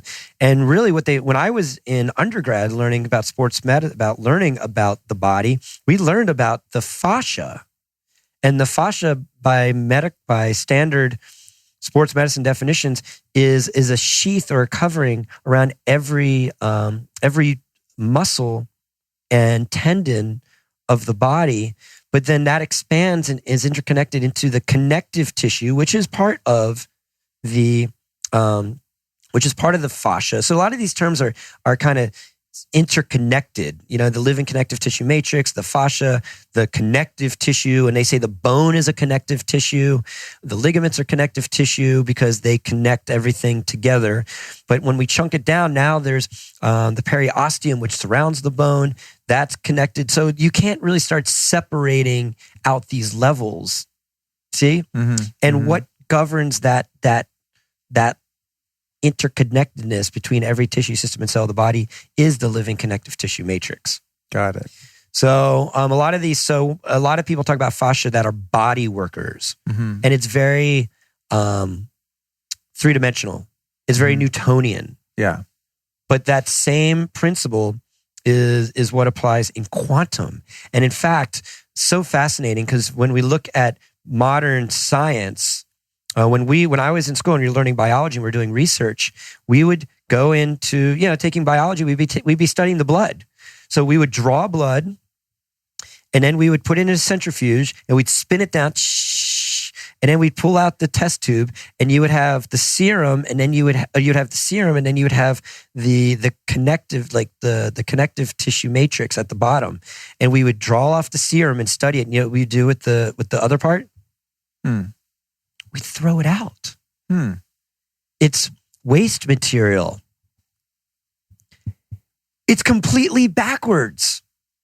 The activating fabric of the blood is what we were throwing out. We're looking at this completely backwards. And what's being broadcasted is that vibrational fibrinogen that's in the connective tissue. That is what activates the serum and shows us what's in there. I'm curious what kind of responses you're going to get from your community on this, but yeah, that's what's going on, and that takes us into why I'm working with this vibrational technology. In 2009, I had 2 albums out because I told you about the cat experiment that happened in 2007.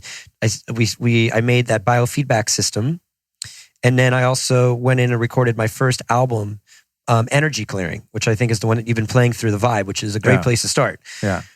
And that's the one with it has like like little explosion sounds in the background here and there.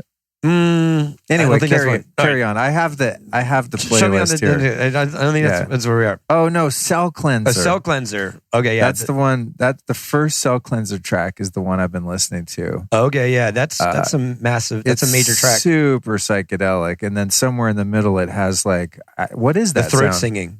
The throat singer? No, there's like it sounds like a volcano erupting or a crackling, a lightning or something like that. We did, that was a masterpiece. Sorry to interrupt. We did, I mean, we can go down that road, but carry on with what you're saying. We'll come back to it. Yeah, that's it. You can find it. So you guys listening, I have the tablet up to my microphone right now. It's the sound bath interlude. Yeah, it's wild stuff. I'm sorry, carry on. That's okay. This is your show. You were on a good point. I'm like a child on this show. I'm like, wait, but what about the thing? No, that's okay. Go ahead. I'm the same way. This is great. So I totally forgot where you were. I got excited about the tracks. I was talking about going into in 2007. I developed between 2007 and 2009. Developed two albums, and the first one was, I'd never been in a recording studio, so proof of concept. Could we do it? Does it work? And after I successfully eliminated my friend/patient's cat allergy, I was like, okay, let's make music. And then come out as a proof of concept. I always wanted, what albums can I play as a non-musician? Crystal bowls, chimes, tingshaws, but it was based off of sacred geometry. It was based off of the octahedron or the platonic solid for air. And I'm like, well, what do I do? How do we clear air? Like, what is air? Air's what instruments are air clearing? How do you clear? And that's how we came up with energy clearing. And I played crystal bowls and the chimes and tingshaws. And then in 2009, I was working with another biofeedback system called the Evox from Zyto, which was incredible. It used voice recognition software. And you could speak about a topic, and it would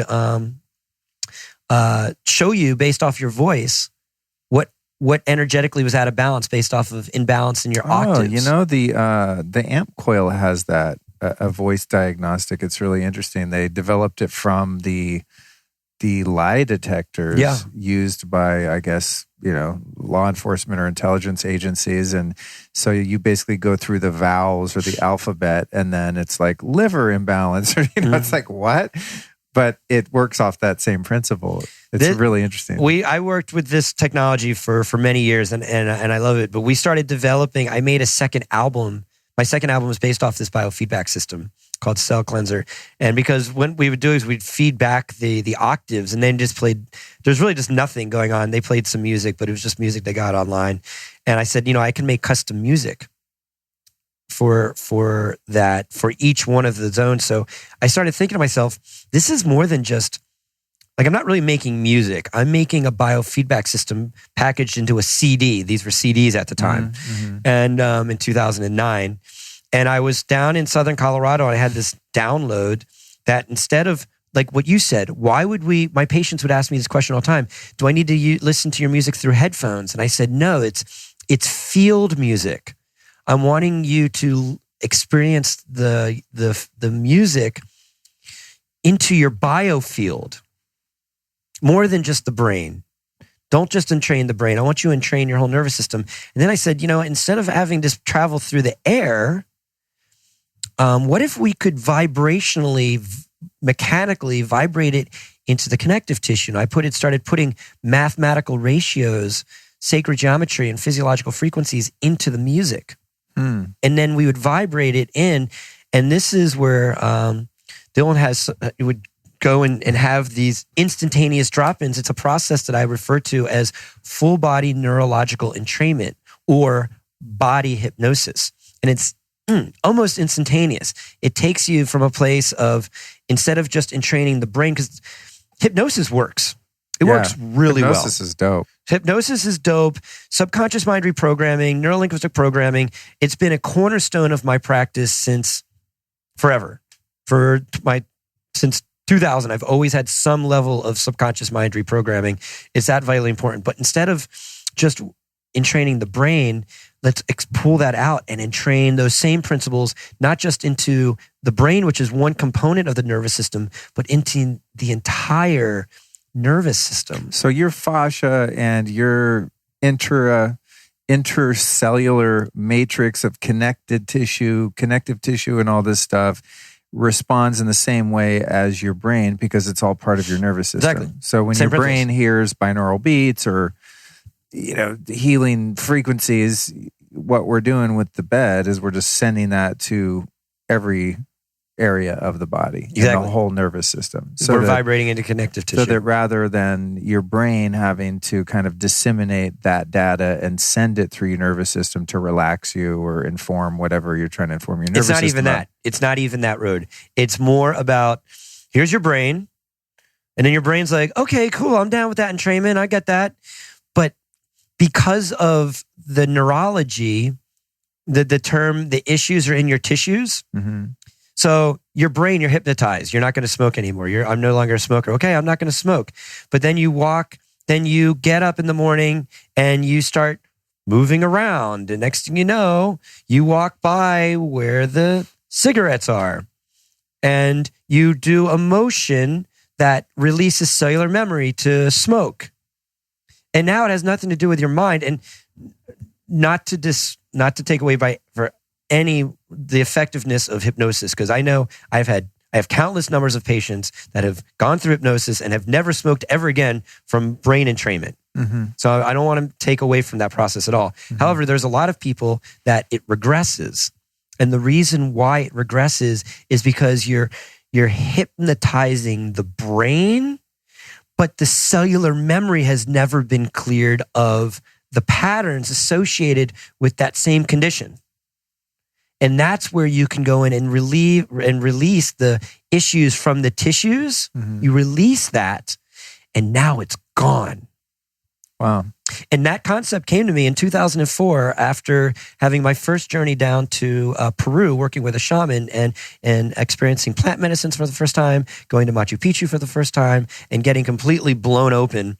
And I remember leaving Denver. I was living in Denver, Colorado. I was in my, whatever it was, late 20s. I'd go to the bars all the time. Never thought I ever had a drinking issue, but my friends, we'd go to the bars all the time.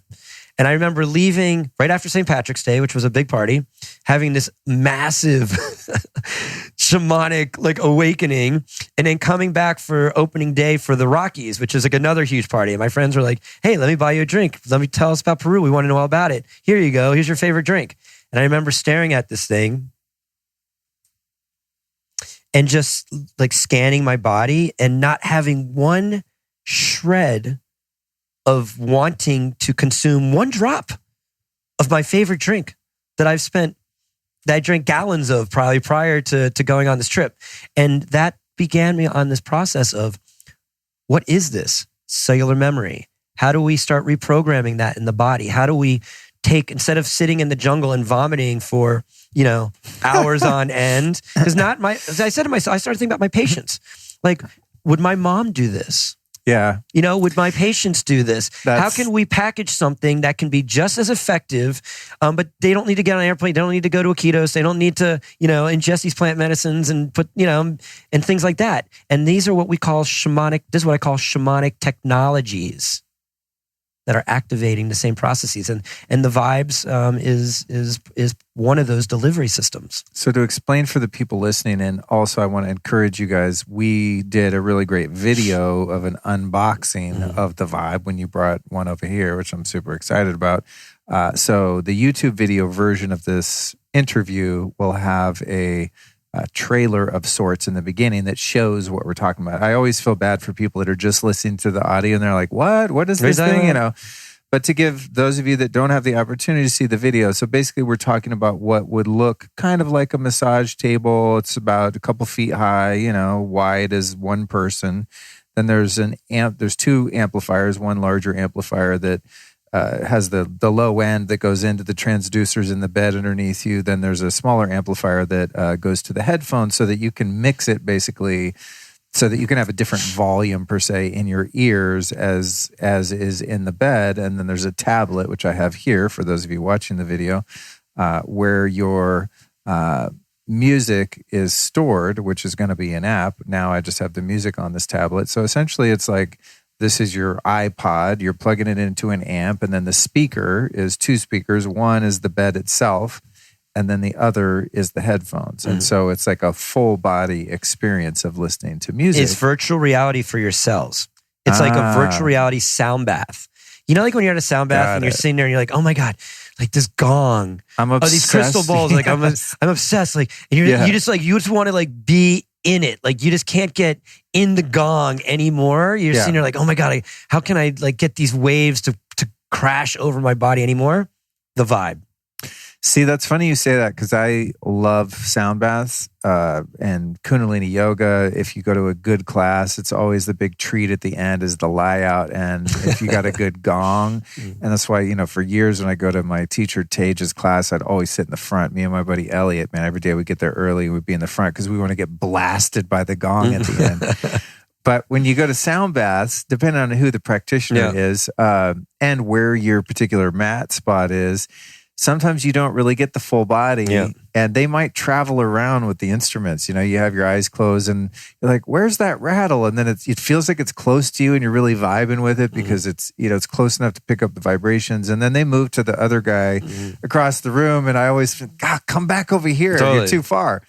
So I totally relate to that of wanting just the full immersion into the sound, which this definitely accomplishes. In terms of the tracks, is there anything going on with the pitch of the music? A lot of people talk about, 432 hertz, I think it is, rather than 440, that somewhere along the line in Western classical music, we got duped into switching to 440, which is this, some people go so far as to say it's like a demonic kind of frequency of music, that the true natural tone of music is at 432, which is what the song Imagine by John Lennon apparently is tuned to. So most Western instruments, guitars, pianos, everyone's tuned to 440. But there are people making conscious music that use different tunings. So a note of an A or an E, D, G, et cetera, is going to be a different note at 432 than it would 440. And then you have your death metal bands like Metallica, Slayer, et cetera, thrash metal. They'll tune way down, and that's that really dirgy dun, dun, dun, dun, dun, dun, dun, dun, dun. It has this evil, ominous sound. So there's different tunings for people listening, and they all have kind of a different feel and different effect. vibe. Did you fool around with any of that? So, okay, this is great question. Great question. It's probably the number one common question people ask. Listen, I'll be the first one to say I'm a doctor. I'm a master formulator. I'm using music for one very, very particular reason. Through my research, there's no better delivery system for connecting and influencing chemistry than using sound and frequency, and sound, light, frequency, and vibration. So that's why I use sound. My journey as a musician is ever evolving. Like I said, my first album, I was like, what instruments can I play? Because I want to play on my own album, and we played it. But what I do know how to do is formulate for the body. But I can tell you, interesting, my first two albums, actually my first 3 albums are not in 432. They're in 440. There's artifacts in them. If you listen to them, they're almost a little embarrassing, like I did my friend's home studio, 10 hours. I mean, I'm really proud of what we did, but there's some rustling of papers, there's little things in there. It's from 2007.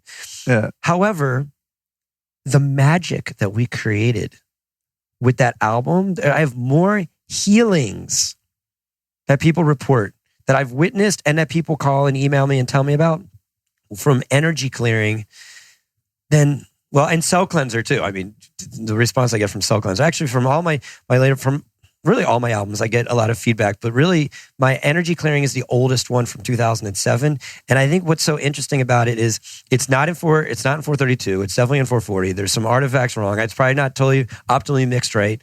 But all the elemental ingredients that create my sonic suticals are all represented in that album, in all of my albums. And so then I start thinking to myself, I do think 432 is a better pitch, is a better tuning than 440, for sure. For the record, I want to state that. And my second generation and albums, all my new stuff, all is in 432. Oh wow! In fact, because we weren't even. It was kind of before. I didn't even know anything about 432, to be honest with you. Like when we did this. I mean, this was 2007, 2009, and it's been out there, but it's been a lot more popularized in more, in the last 5 to whatever years, now. And we are in 432, but there's some other factors that I believe are more therapeutically are more the reason for therapeutics than the 432 tuning. And another one that people kind of talk about is 528. And 528 is a solfeggio frequency. So It's a frequency. It's not a tuning. Everybody says it's not a tuning. So 432 tuning, which is different than 440. 528 is a hertz frequency associated with the solfeggio range. It's do, re, mi, fa, sol, la, ti, do. Like that's the different ranges. They talk about the same frequencies of the Gregorian chants associated with the solfeggio frequencies. Then they say that that's like for DNA repair research and like that. But there's a lot of really great solfeggio frequencies that I use with my music. So there's a lot of different disciplines. And what makes my music different than anything else is I start with the intention of, what am I formulating? What are we doing? The very first question is, hey, Dr. Schwartz, I want to make an album with you. Cool. What are we doing? What's the intention? And then I go into the formulation process. And then we start, okay, I need this, that. And then I look to my library, just the same as what do I have? What are my herbs that I can formulate with? What's my music that I formulate? And we start pulling together all the different ingredients sonically, and then we obviously create music around it that I like to also be in alignment with the intention of the music as well too. And so and then the V.I.B E, getting back to the V.I.B E system, is a delivery system for clearing cellular memory. That's why I created it in the first place, for clearing cellular memory out of the body. And now we're using them for ascension devices and also delivery systems for things like the Rasha, like the Healy, and other frequency devices that we can plug into, and that you, instead of just feeling the frequencies in the quantum field, we can sonify them. Sonification of the quantum field, bring it down from the invisible into the cymatic physical realm. Speaking of cymatics, have you ever just made a crude cymatics experiment and put a plate of black sand or rocks or something on the V.I.B E to just see if a shape happens? So I have, of course I have. And really what happens is, so just cymatics, they're using pure tone frequencies. Oh, okay. And so what's so awesome is they see that shape happen based off of different tones and different octaves with a specific note. Okay, so it's a C. Yeah, and then it creates, and then you go through different octaves and it starts changing the shape. So, but one of my clients, one of my customers, Diana Williams, she actually started making paintings to my music on the V.I.B.E. She would put the canvas on her vibrational technique. She owns one of my V.I.B.E. systems, and put paint down. And she actually created music. Made paintings out of the music of my sonic suticals through whatever came out of the vibration through the V.I.B.E. And as I was just moving to my new place, she gave it to me. And I flipped over the back, and it says, this painting was made by listening to the sonic sutical from Dr. Stephen Schwartz of abundance. Oh, wow. And so I have that hanging up in my house. That's cool. Yeah. So you can definitely do that. But we are the cymatics. Right. We are water. So we lay on this bed, and then we vibrate our water. And that's what Dr. Emoto talked about, the messages in water, crystalline structures, how you can change it. What are we thinking? What are we eating? What are we drinking? What are we communicating? And then how is that vibration being delivered through the living connective tissue matrix, through the microfilaments, microtubules, intermediate tubules, and how is that delivering down into the way our cells are communicating and replicating?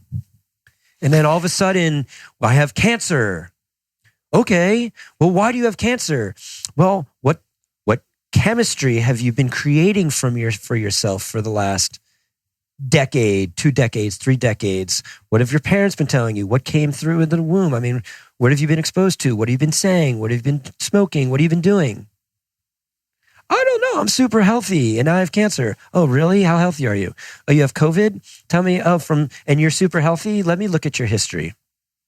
So when we're talking about cellular memory, this is interesting if we have the ability to delete that or alter it, because this is going to include all physical and emotional traumas also, right? I mean, there's a nervous system response to any negative stimuli that you've experienced before, whether that's just somebody's energy when they walk in the room, or for me, it's oftentimes a barking dog because I had experiences in the past where I got munched by huge dogs.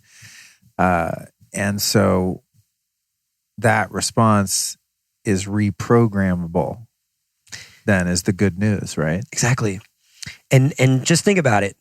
Most people form habits so easy, you didn't even know how you formed it. Yeah. Think about it. You start smoking, you're at a party, and so your friend's like, hey, do you want to smoke? Or some beautiful woman's like, hey, do you got a cigarette? You start having a conversation. Next thing you know, boom, anchor. Yeah. And now you're smoking. It's just that easy. So if your neurology can pair together information that easy, you can pair new information together just that easy.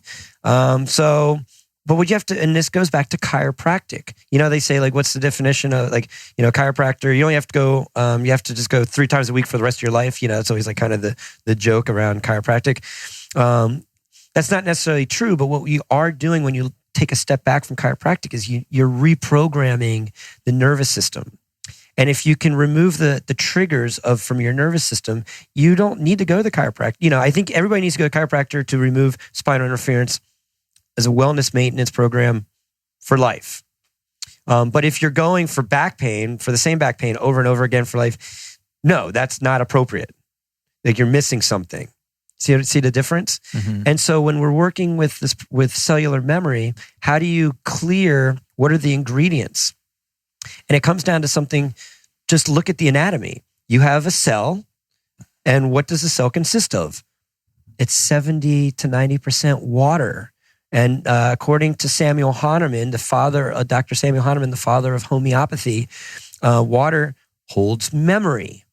And that the memory is more powerful the more you dilute it, which is a fascinating concept. That's wild. That's the fundamental principle of homeopathy. That's the fundamental principle. So when you This is why you taste a homeopathic medicine or smell it, like there's nothing here. Exactly. There's nothing here. That's weird. Yeah, because what happens is you start with the signature, like bee venom.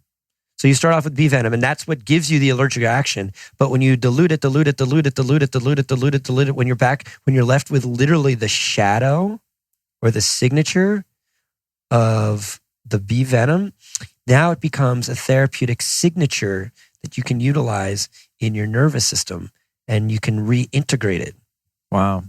And now I even like giving the example, and I talk about this in my book, is how many people have trauma and the physical trauma has healed, but they're still operating energetically from, like, this can be from a relationship. Think about how many people get divorced and they're legally divorced, but they're going through the same loops with the relationships forever. You know, they're still attracting the same people, or they're afraid to commit, or whatever the situation may be, because they're running off an old program because they've been hurt before. My ex, took all my money, or whatever the situation is, or you were in an auto accident, and next, you might, the physical body might have healed, but you're left with the whole expression of, you're freaked out every time it's nighttime. Right. Or something, or you get too close to a truck, your palms start to sweat, and that's homeopathy. So how do we clear that cellular memory? Well, the best way to clear it is understanding the physics behind it. And the water holds memory, and it's surrounded by a vibrational matrix called the living connective tissue matrix that responds to vibrational resonance of the environment. So 24 hours a day, 7 days a week, we are being bombarded by information. We're being bombarded by information 24 hours a day, 7 days a week already. And it's creating habits, and it's creating addictions, and it's creating chemistry, positive or negative, depending on whatever information's coming in. Wow. So it's already happening. Yeah. So with the V.I.B.E, now we can align ourselves into a new dimensional expression. Here's the key, of our choosing. We get to choose, because especially now, like, dude, there's vaccines. There's talk about coups that's happening after the election. Get out of California. I mean, all this crazy stuff that's going on. Breaks out in COVID. I mean, like, it just never ends, and that's what's and it's pushing us into contraction and fear. So now, what if you wanted to release that? Well, let's start with energy clearing. Boom, lay on the V.I.B.E, and V.I.B.E clear it out of your nervous system. You just got in a fight with your significant other, or you had a major intense day with a business partner or something. Instead of like holding on to that and kind of re-ingraining more and more of that pattern that makes it worse, lay on the V.I.B E, listen to energy clearing. And now we're shifting what's in our field. Would it work the same way if you just had it on really loud in speakers in the room and through the bed, or do the headphones play an integral part of that? Does the left and right hemisphere reaction have to be going on, or can it just be ambient in the room? That's what I call sonic incense. Sonic incense. Mm-hmm. So you can listen to the music, and it'll fill the room, and that's great.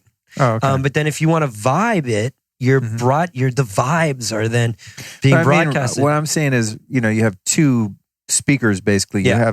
You have the bed, which is kind of a subwoofer, and then you have the headphones. Rather than listening to the music or whatever you're putting through the V.I.B.E in the headphones, could you just have it ambient, really loud in the room on a couple fat speakers? Yes. Or does it have to be like in your left and right ear, specifically like a binaural beat or something like NuCalm? I mean, you don't get the effect of entrainment unless it's in the left and the right ear. But NuCalm's doing brain entrainment. Yeah. We're doing full body neurological entrainment. Okay. So you could have it on speakers. Totally. Oh, okay. But here's what happens. That entrainment level, it still happens, but with the headphones, it's just an amplifier.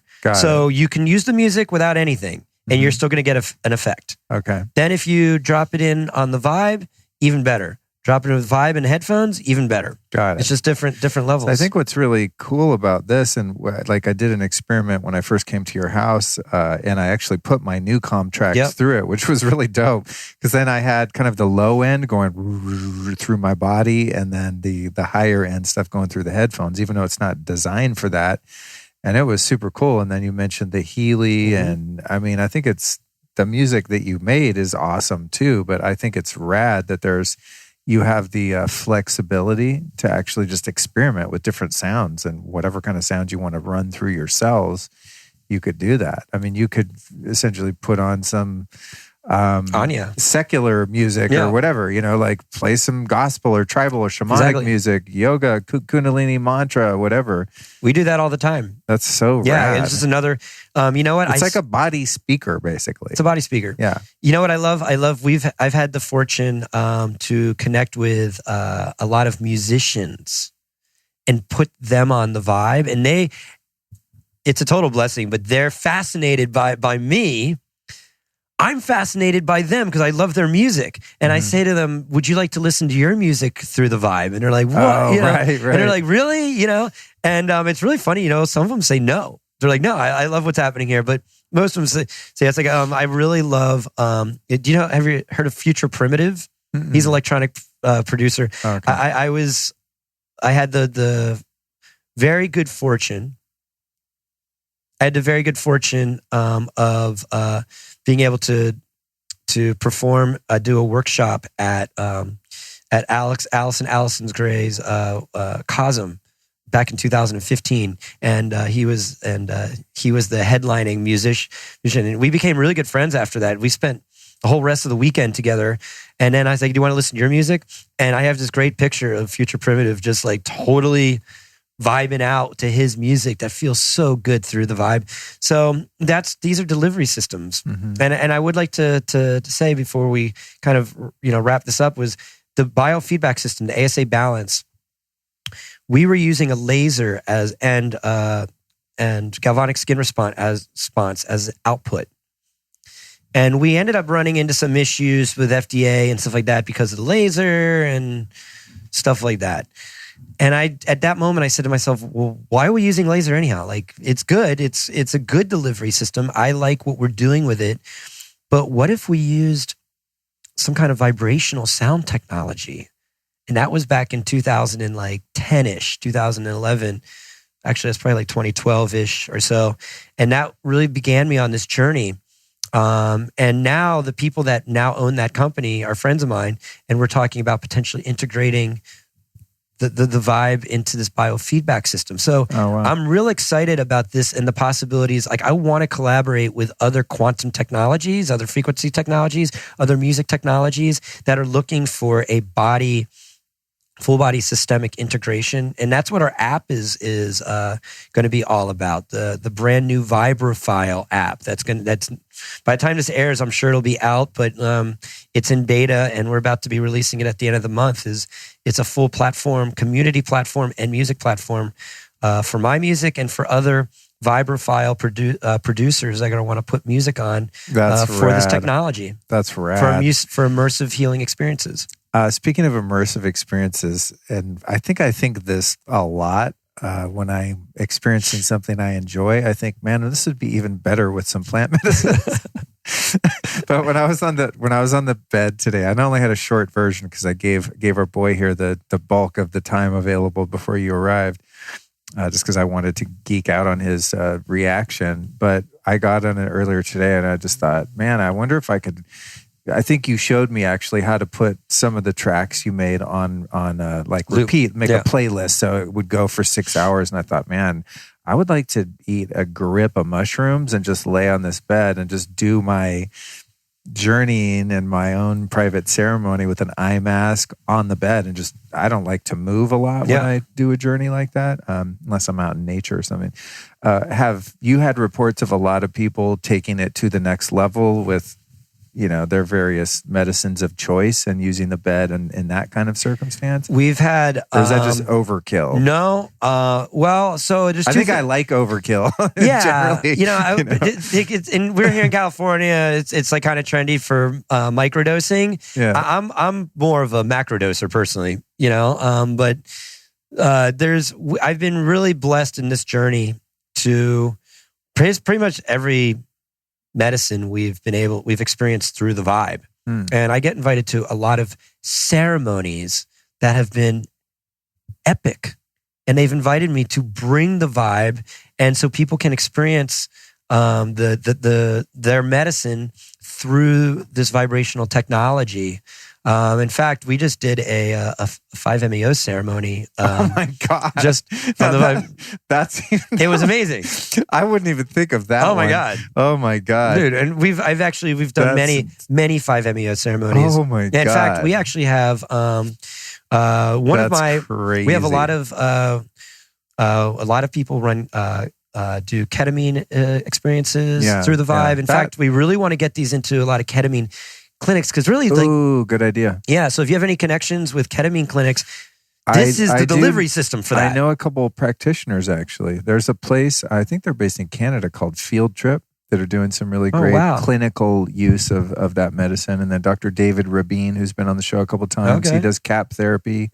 I don't know if he does office visits now with COVID and stuff, so he does it remotely. But yeah, I'm connected to a couple of people. But man, 5-MeO, I can't imagine doing toad medicine and laying back on that table.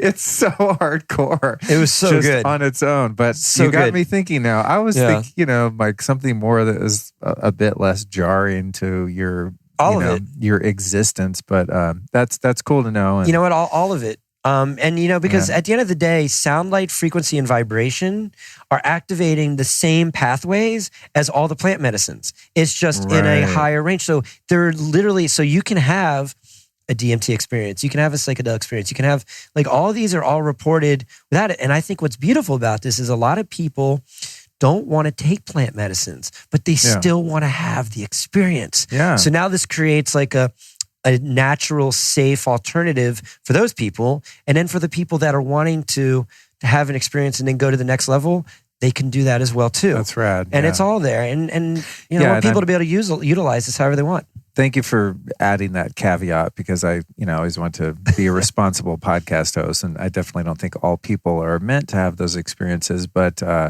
we were talking about the Lucia light. Yeah. I had their rep Allison on, and that thing is a DMT experience in and of itself, and you're stone cold sober. And I'm going to get one of those damn things one of these days, and I can't wait to do the Vibe and the Lucia light together. I think we've done that many times. That is the cream of the crop, and you literally would not need any plant medicines. Of course, I would like to do both all at the same time, just to completely lose my shit. I'll help facilitate it. Yeah, but that's the next level. So we got hot Belcampo burgers in the other room for us and the crew here that are probably not hot anymore. Lukewarm, no pun intended. I'm sure people now are listening and they're super excited, going, "Oh my God, we're getting these V.I.B.E beds." They're not, they're not $150. I don't recall, but just give people an idea of, what the price range is for the V.I.B.E systems. And for those that are like, "Oh, bummer, that's prohibitive to me at this time," a way that people maybe could find a practitioner, or like Dr. Hari. Yeah. That's where I found your stuff at the Transformational Healing Universe on Robertson. And he's got one of the other lights, the Pandora light, Pandora hooked Star. up to it, and super tits experience. So how can people either get one, and if they're unable to do that for whatever reason, how could they track someone down and be able to experience what we've been talking about? Yeah, it's a great question. When I used to sell biofeedback systems, they were $30,000. And I remember that. And that's why I never bought one. And my first one that I bought out of pocket was $45,000. But we started, and I used to say to my practitioners, these are profit generators. You're not buying a car. You're buying something that's going to, it's an investment.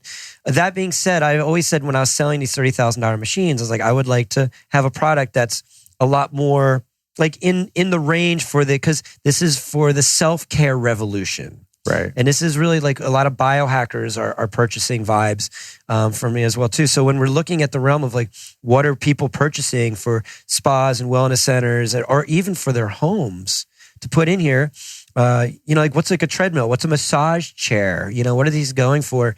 I really wanted, and also what are other vibrational beds going for if you go online and really start looking at them. And I wanted to price mine. I wanted to make the highest quality vibrational product in the mean range of what these go for, which is usually about, $4,000 to $5,000. Mm-hmm. So we have two models. We have like a travel model that can fit on top of a massage table.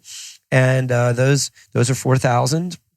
And then we have the pro, more modern, the more like full immersive, ergonomic professional model, which is called the V.I.B.E 3.1.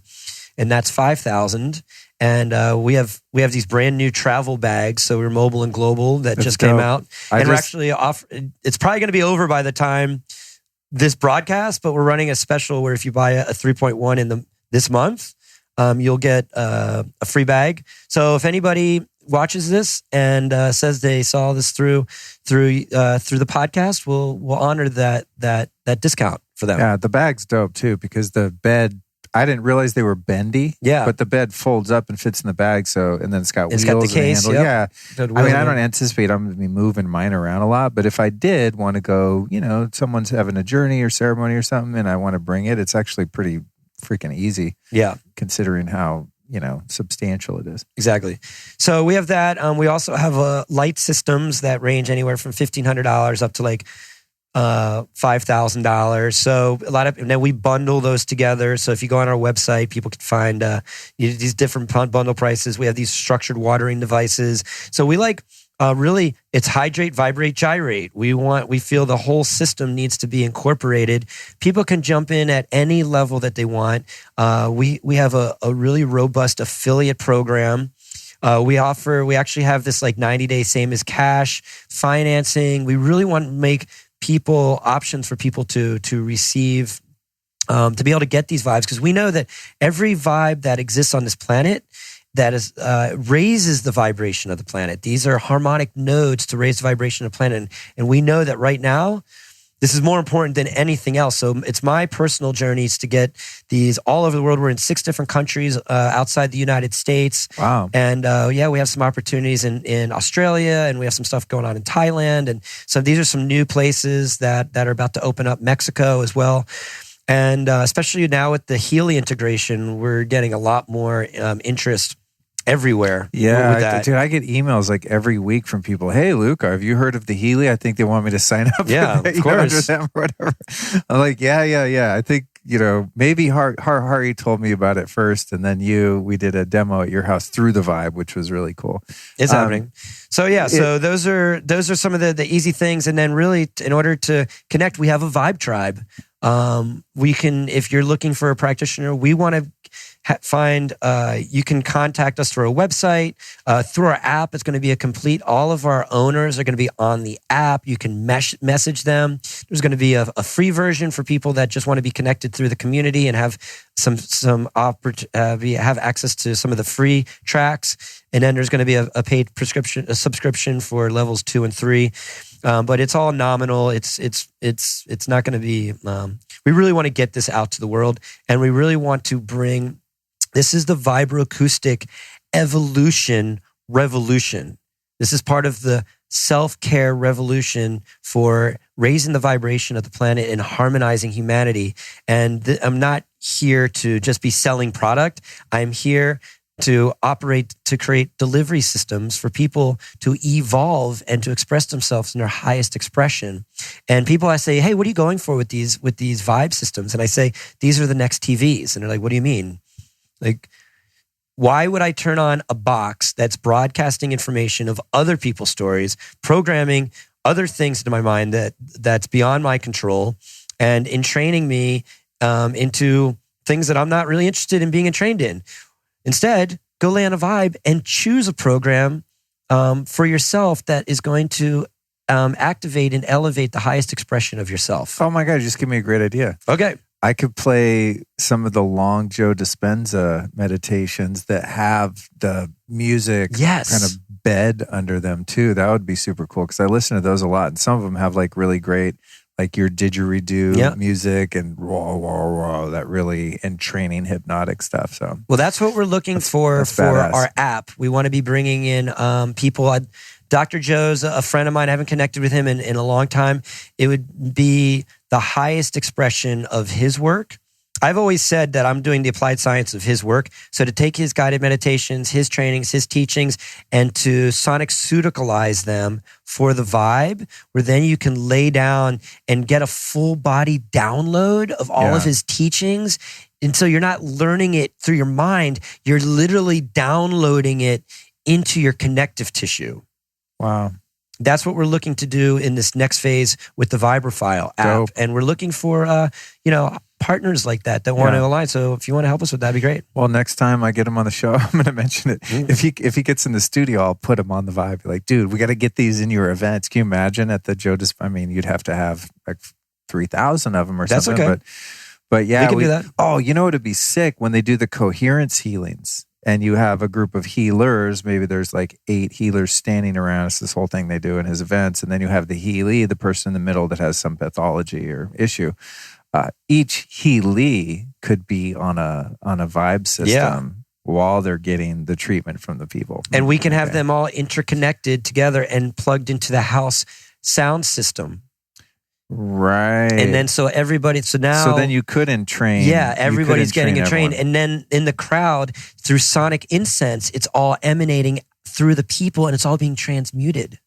I wonder what types of beings would come in if you did it that way. Because at that's when the beings come into the Dispenza events, is in those healings. Because the way that he described it and others have described it is that the energy is so high that it's like a beacon to benevolent beings that travel interdimensionally and actually come into the room. And many of the healees experience communications visually, auditory, etc., with these beings. And I asked him about that, and I was like, "What, dude? What's up with that? This sounds crazy." He's like, "Hey, don't take it from me. Talk to the healees. Like they're the ones that tell me." Yeah. And then their stories are corroborated. They're these 10-foot tall ones and all this stuff. Yeah. But he's not the one saying it. He's just like reporting on the healees. So can you imagine? He's creating the portal. Yeah, can you imagine like adding all of these, different modalities and technologies together? It's such an exciting world we live in. All right, our burgers to Colin. My last question for you. Okay. Is who are 3 teachers or teachings that have influenced your life and work that you'd like to share with us? Oh, wow. Great. That wasn't on the list. Never is. Okay. You're lucky. I never even show anyone my list. I was just trying to kill time before we got started. I was like, actually so funny. My whole introduction, I was in this movie called In Tune that was recorded on location in Tijuana when I was living in Colorado back in 2000 and what year that was. That was kind of before I came here. And I met with the interviewer. We totally connected. Everything was super sweet. And then like right before I went on, she's like, "Oh, here's all the questions I'm going to ask you." And I read through them. And I was like, "Oh my God, this is so hard." Like they weren't even like easy questions, so funny. So I had a kind of a flashback. I had cellular memory around that when you gave me the list. So the 3 people that I'm most influential, I really think James Oshman, when I read James Oshman, The Scientific Basis of Energy Medicine, that book really got me moving into the world of living with like the living connective tissue matrix. That really, those teachings in there about hydration and water, that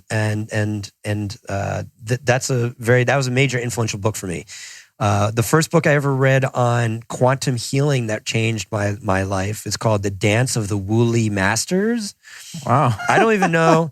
Yeah. And it's super. Got Dylan on that one.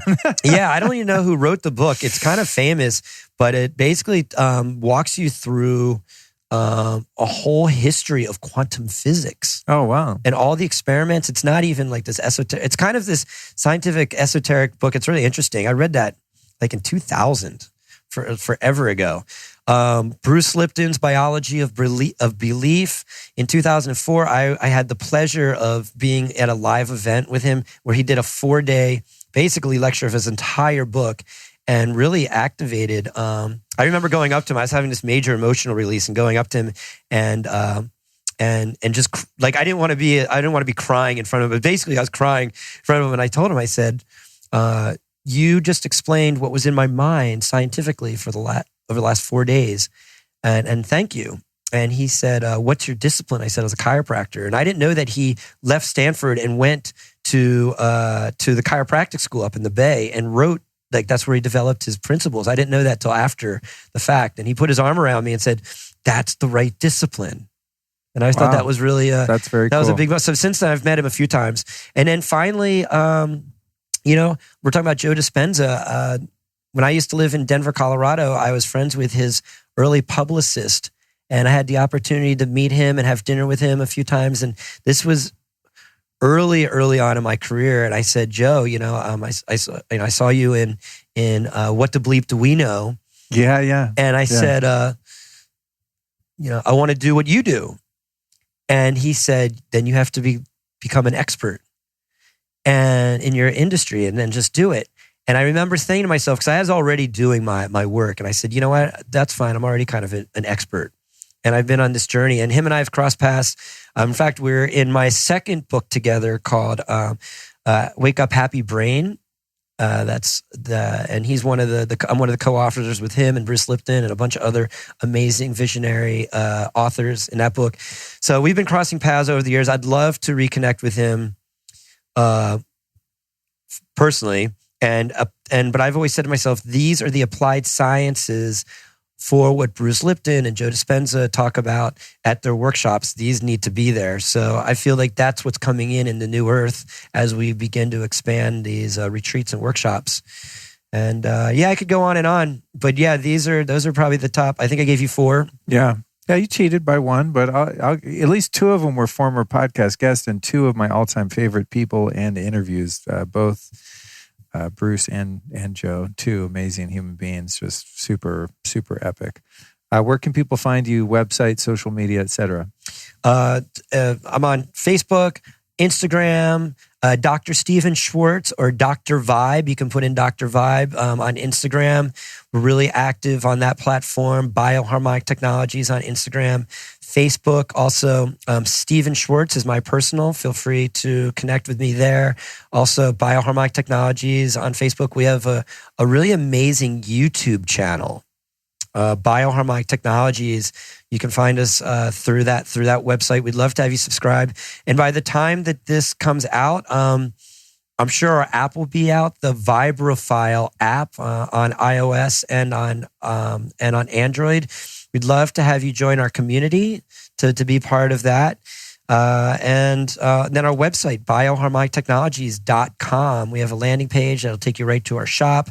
And we have all kinds of packages and specials. And then really you can sign up through our newsletter through our website as well too. And we're very active with bi-monthly newsletters. Really keep us. We're always on tour, going someplace. I'm leading a retreat in Sedona next week for a week. So I'm going to be probably out in Arizona for the next 2 weeks in Scottsdale and up at the Vortex.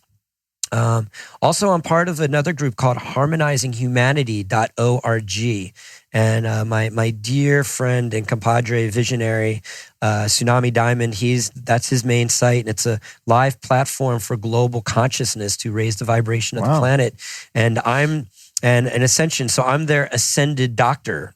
Cool. And so these are all places that you can connect with that everybody here can connect with me. And also, drstevenschwartz.com, SCHWARTZ, Steven, STEVE, drstevenschwartz.com.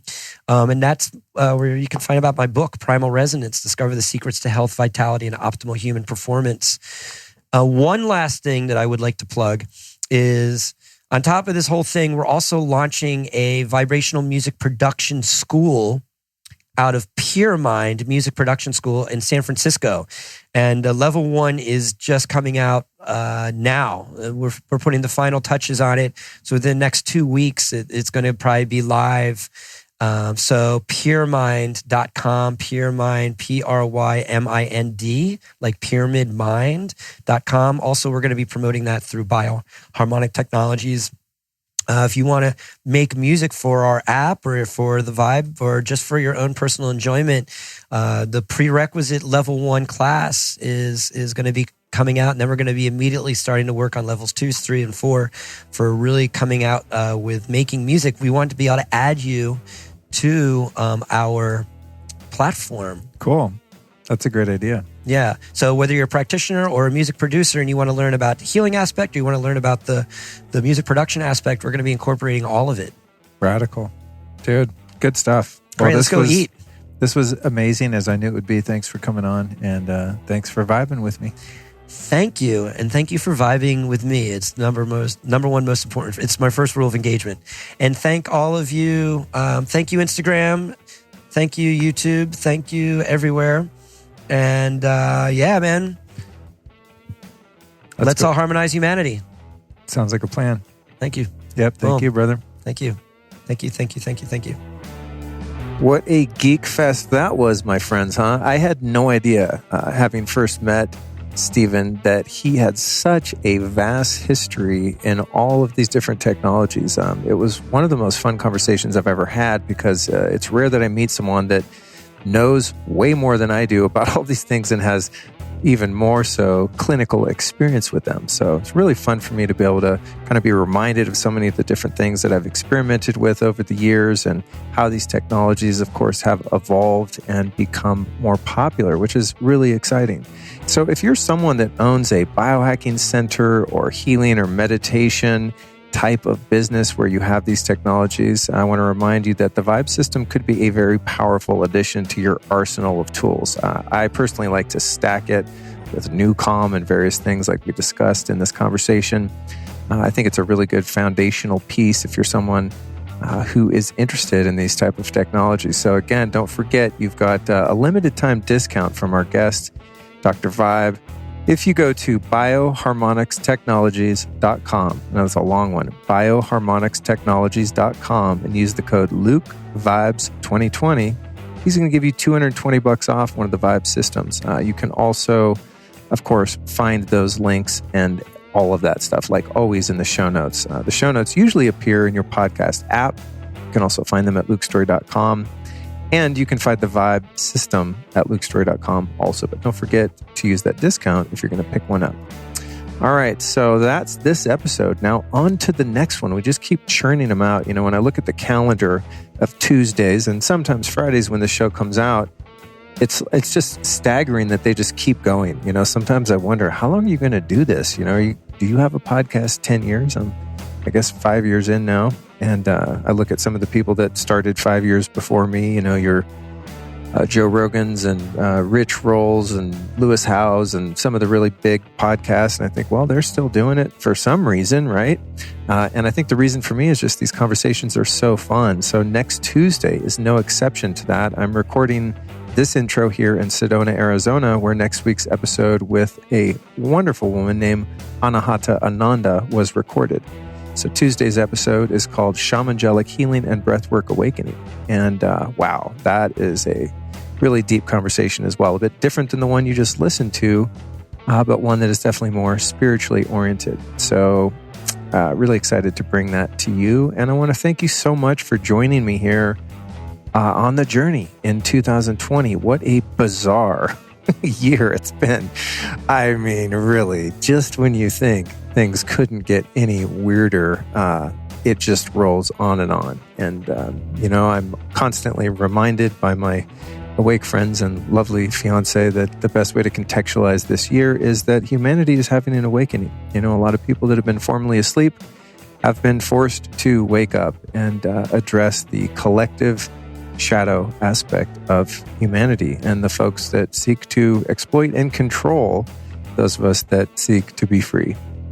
So it's an interesting time, and I hope you fared well. I hope that you and your family are safe. I know many people have fallen ill from various things, viral in nature and otherwise. And so I hope that you've been able to gain some insights into your own health and immunity from listening to episodes of the Lifestylist podcast that have been focused around health and healing. And for those of you that are feeling good physically, I hope you've been able to glean some hope, inspiration, and acknowledgement of your path as a spiritual sovereign being by listening to the shows that have been more focused on the metaphysical elements of building the ultimate lifestyle. After all, that's what this show is all about. It's about finding truth in the known universe, applying it to your life, and sharing it through this channel. And that's why I love finding people like next week's guest, Anahata Ananda, and the one you just listened to with Dr. Stephen, and just finding these fascinating, brilliant people in the world and having conversations with them and sharing them with you. So if you're still hearing my voice right now at the end of this intro, you are indeed a super fan of the show, or at least one that is possibly emerging as such. And for that, I thank you. I'm so eternally grateful that people support the platform that I've created here on this show, and that they have the opportunity to not only interview the people that I sit down with, but also to be able to travel and meet them where they're making their magic. In many cases, I'm about to head out to Austin, Texas, to continue my home search, where Alice and I can feel like we can really put down roots somewhere where we have, a bit more personal freedom, I guess you could say, and closer to nature, a bit more space. I've been in Los Angeles 31 years.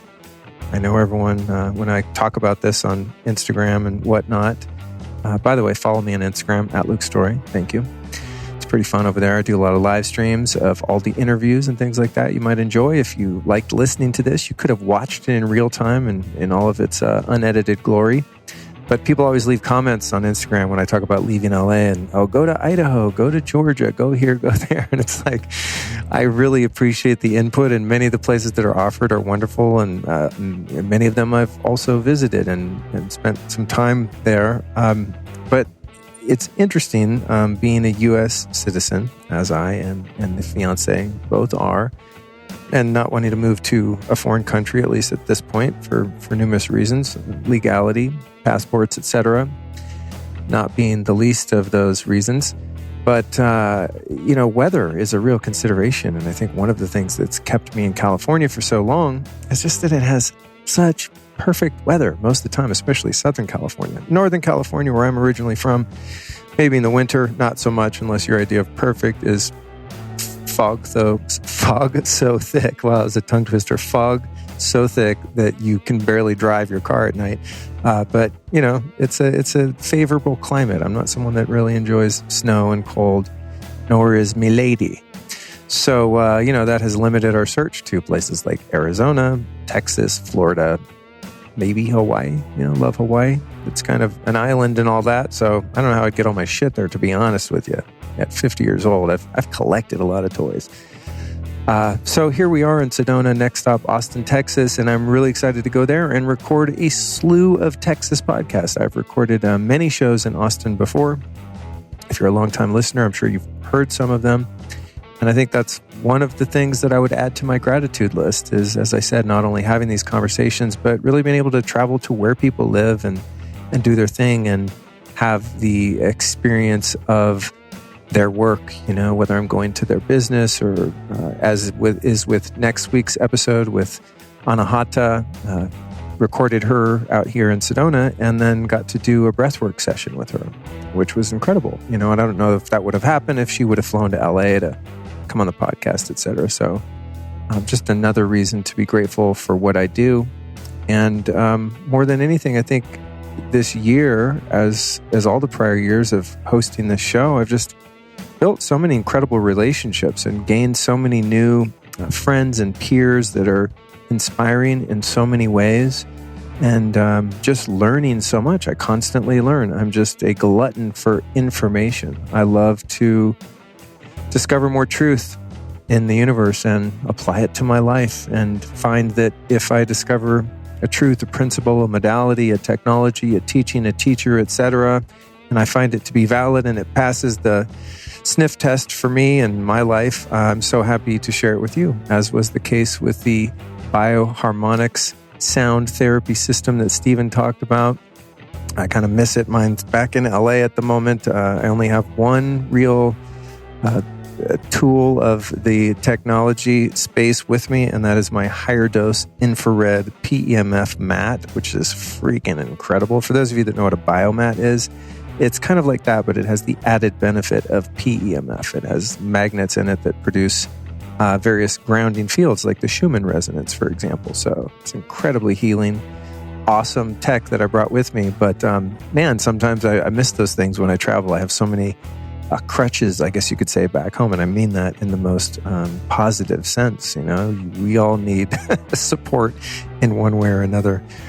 So I'm going to get home, be doing some vibing and thinking about Stephen. I'll have already been home by the time this episode comes out. That's how it is. Sometimes these conversations are recorded up to 3, even 4 months sometimes in advance. And then I might do the intro a week before, so a lot of time has elapsed.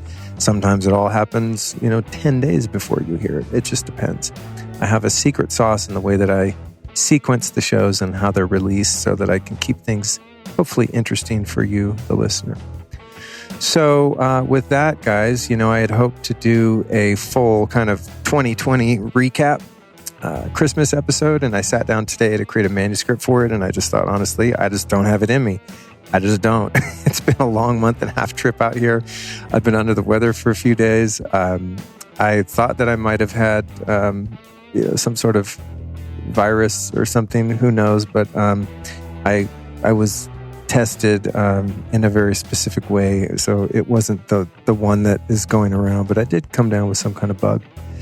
So I'm kind of getting over that. I'm just smoked. I'm just done. Like, the year's done. I'm over it. So this is the end of year episode, but more than anything, I just wanted to close this one by, again, just sincerely thanking you that have continued to listen and engage on social media and share these episodes with your friends.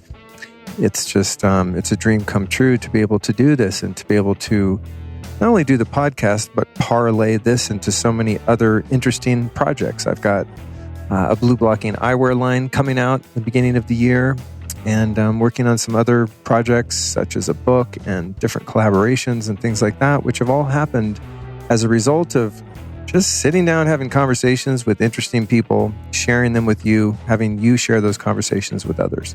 It's just incredible. And so that's, all I ask in return is your commitment to listen and your open-mindedness and your open-heartedness in sharing these conversations with me. And one thing I have to say about this year is I really missed the live events, when I would do workshops and speak at the, Upgrade Labs or Paleo FX or wherever it might have been, the Health Optimization Summit in London, and just get to meet literally hundreds of people that know me from listening to the show, and having the opportunity at the live events to get to know the other side of the mic, you listening in many cases, was something really special to me. And just hearing the impact that some of the guests and the episodes had in people's lives is always so fulfilling. And I do miss that. So I am looking forward to heading down to Quicksmala. So I don't think I've plugged that in a while. That's January 30th through February 6th, Quicksmala in the lovely state of Jalisco, Mexico, for the Healing Power of Energy Retreat. Last I heard, this was a couple days ago, there were some spots left for that. So if you're someone who wants to come and experience a live event, I'll be there presenting with Dr. Rashid Buttar, a former two-time guest on the show. Jerry Rivera Duhenio of the Rasha is going to be there. And of course, another former guest, Robert Slovak. You might have heard a recent episode I did with Robert about water.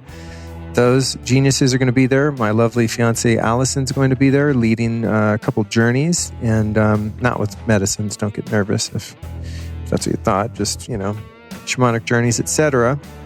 But Quicksmala, Mexico is one of the most beautiful, incredibly high oscillating, as Dr. Jerry would say, locations on the planet. It's 30,000 acres of UNESCO protected, eco-preserve, and a luxury hotel that feels like a wealthy person's private estate, basically. It's just incredible. I've been there twice, recorded a bunch of podcasts there. You probably heard them. That's the Mexico edition, the Que Pasa edition of the Lifestylist podcast.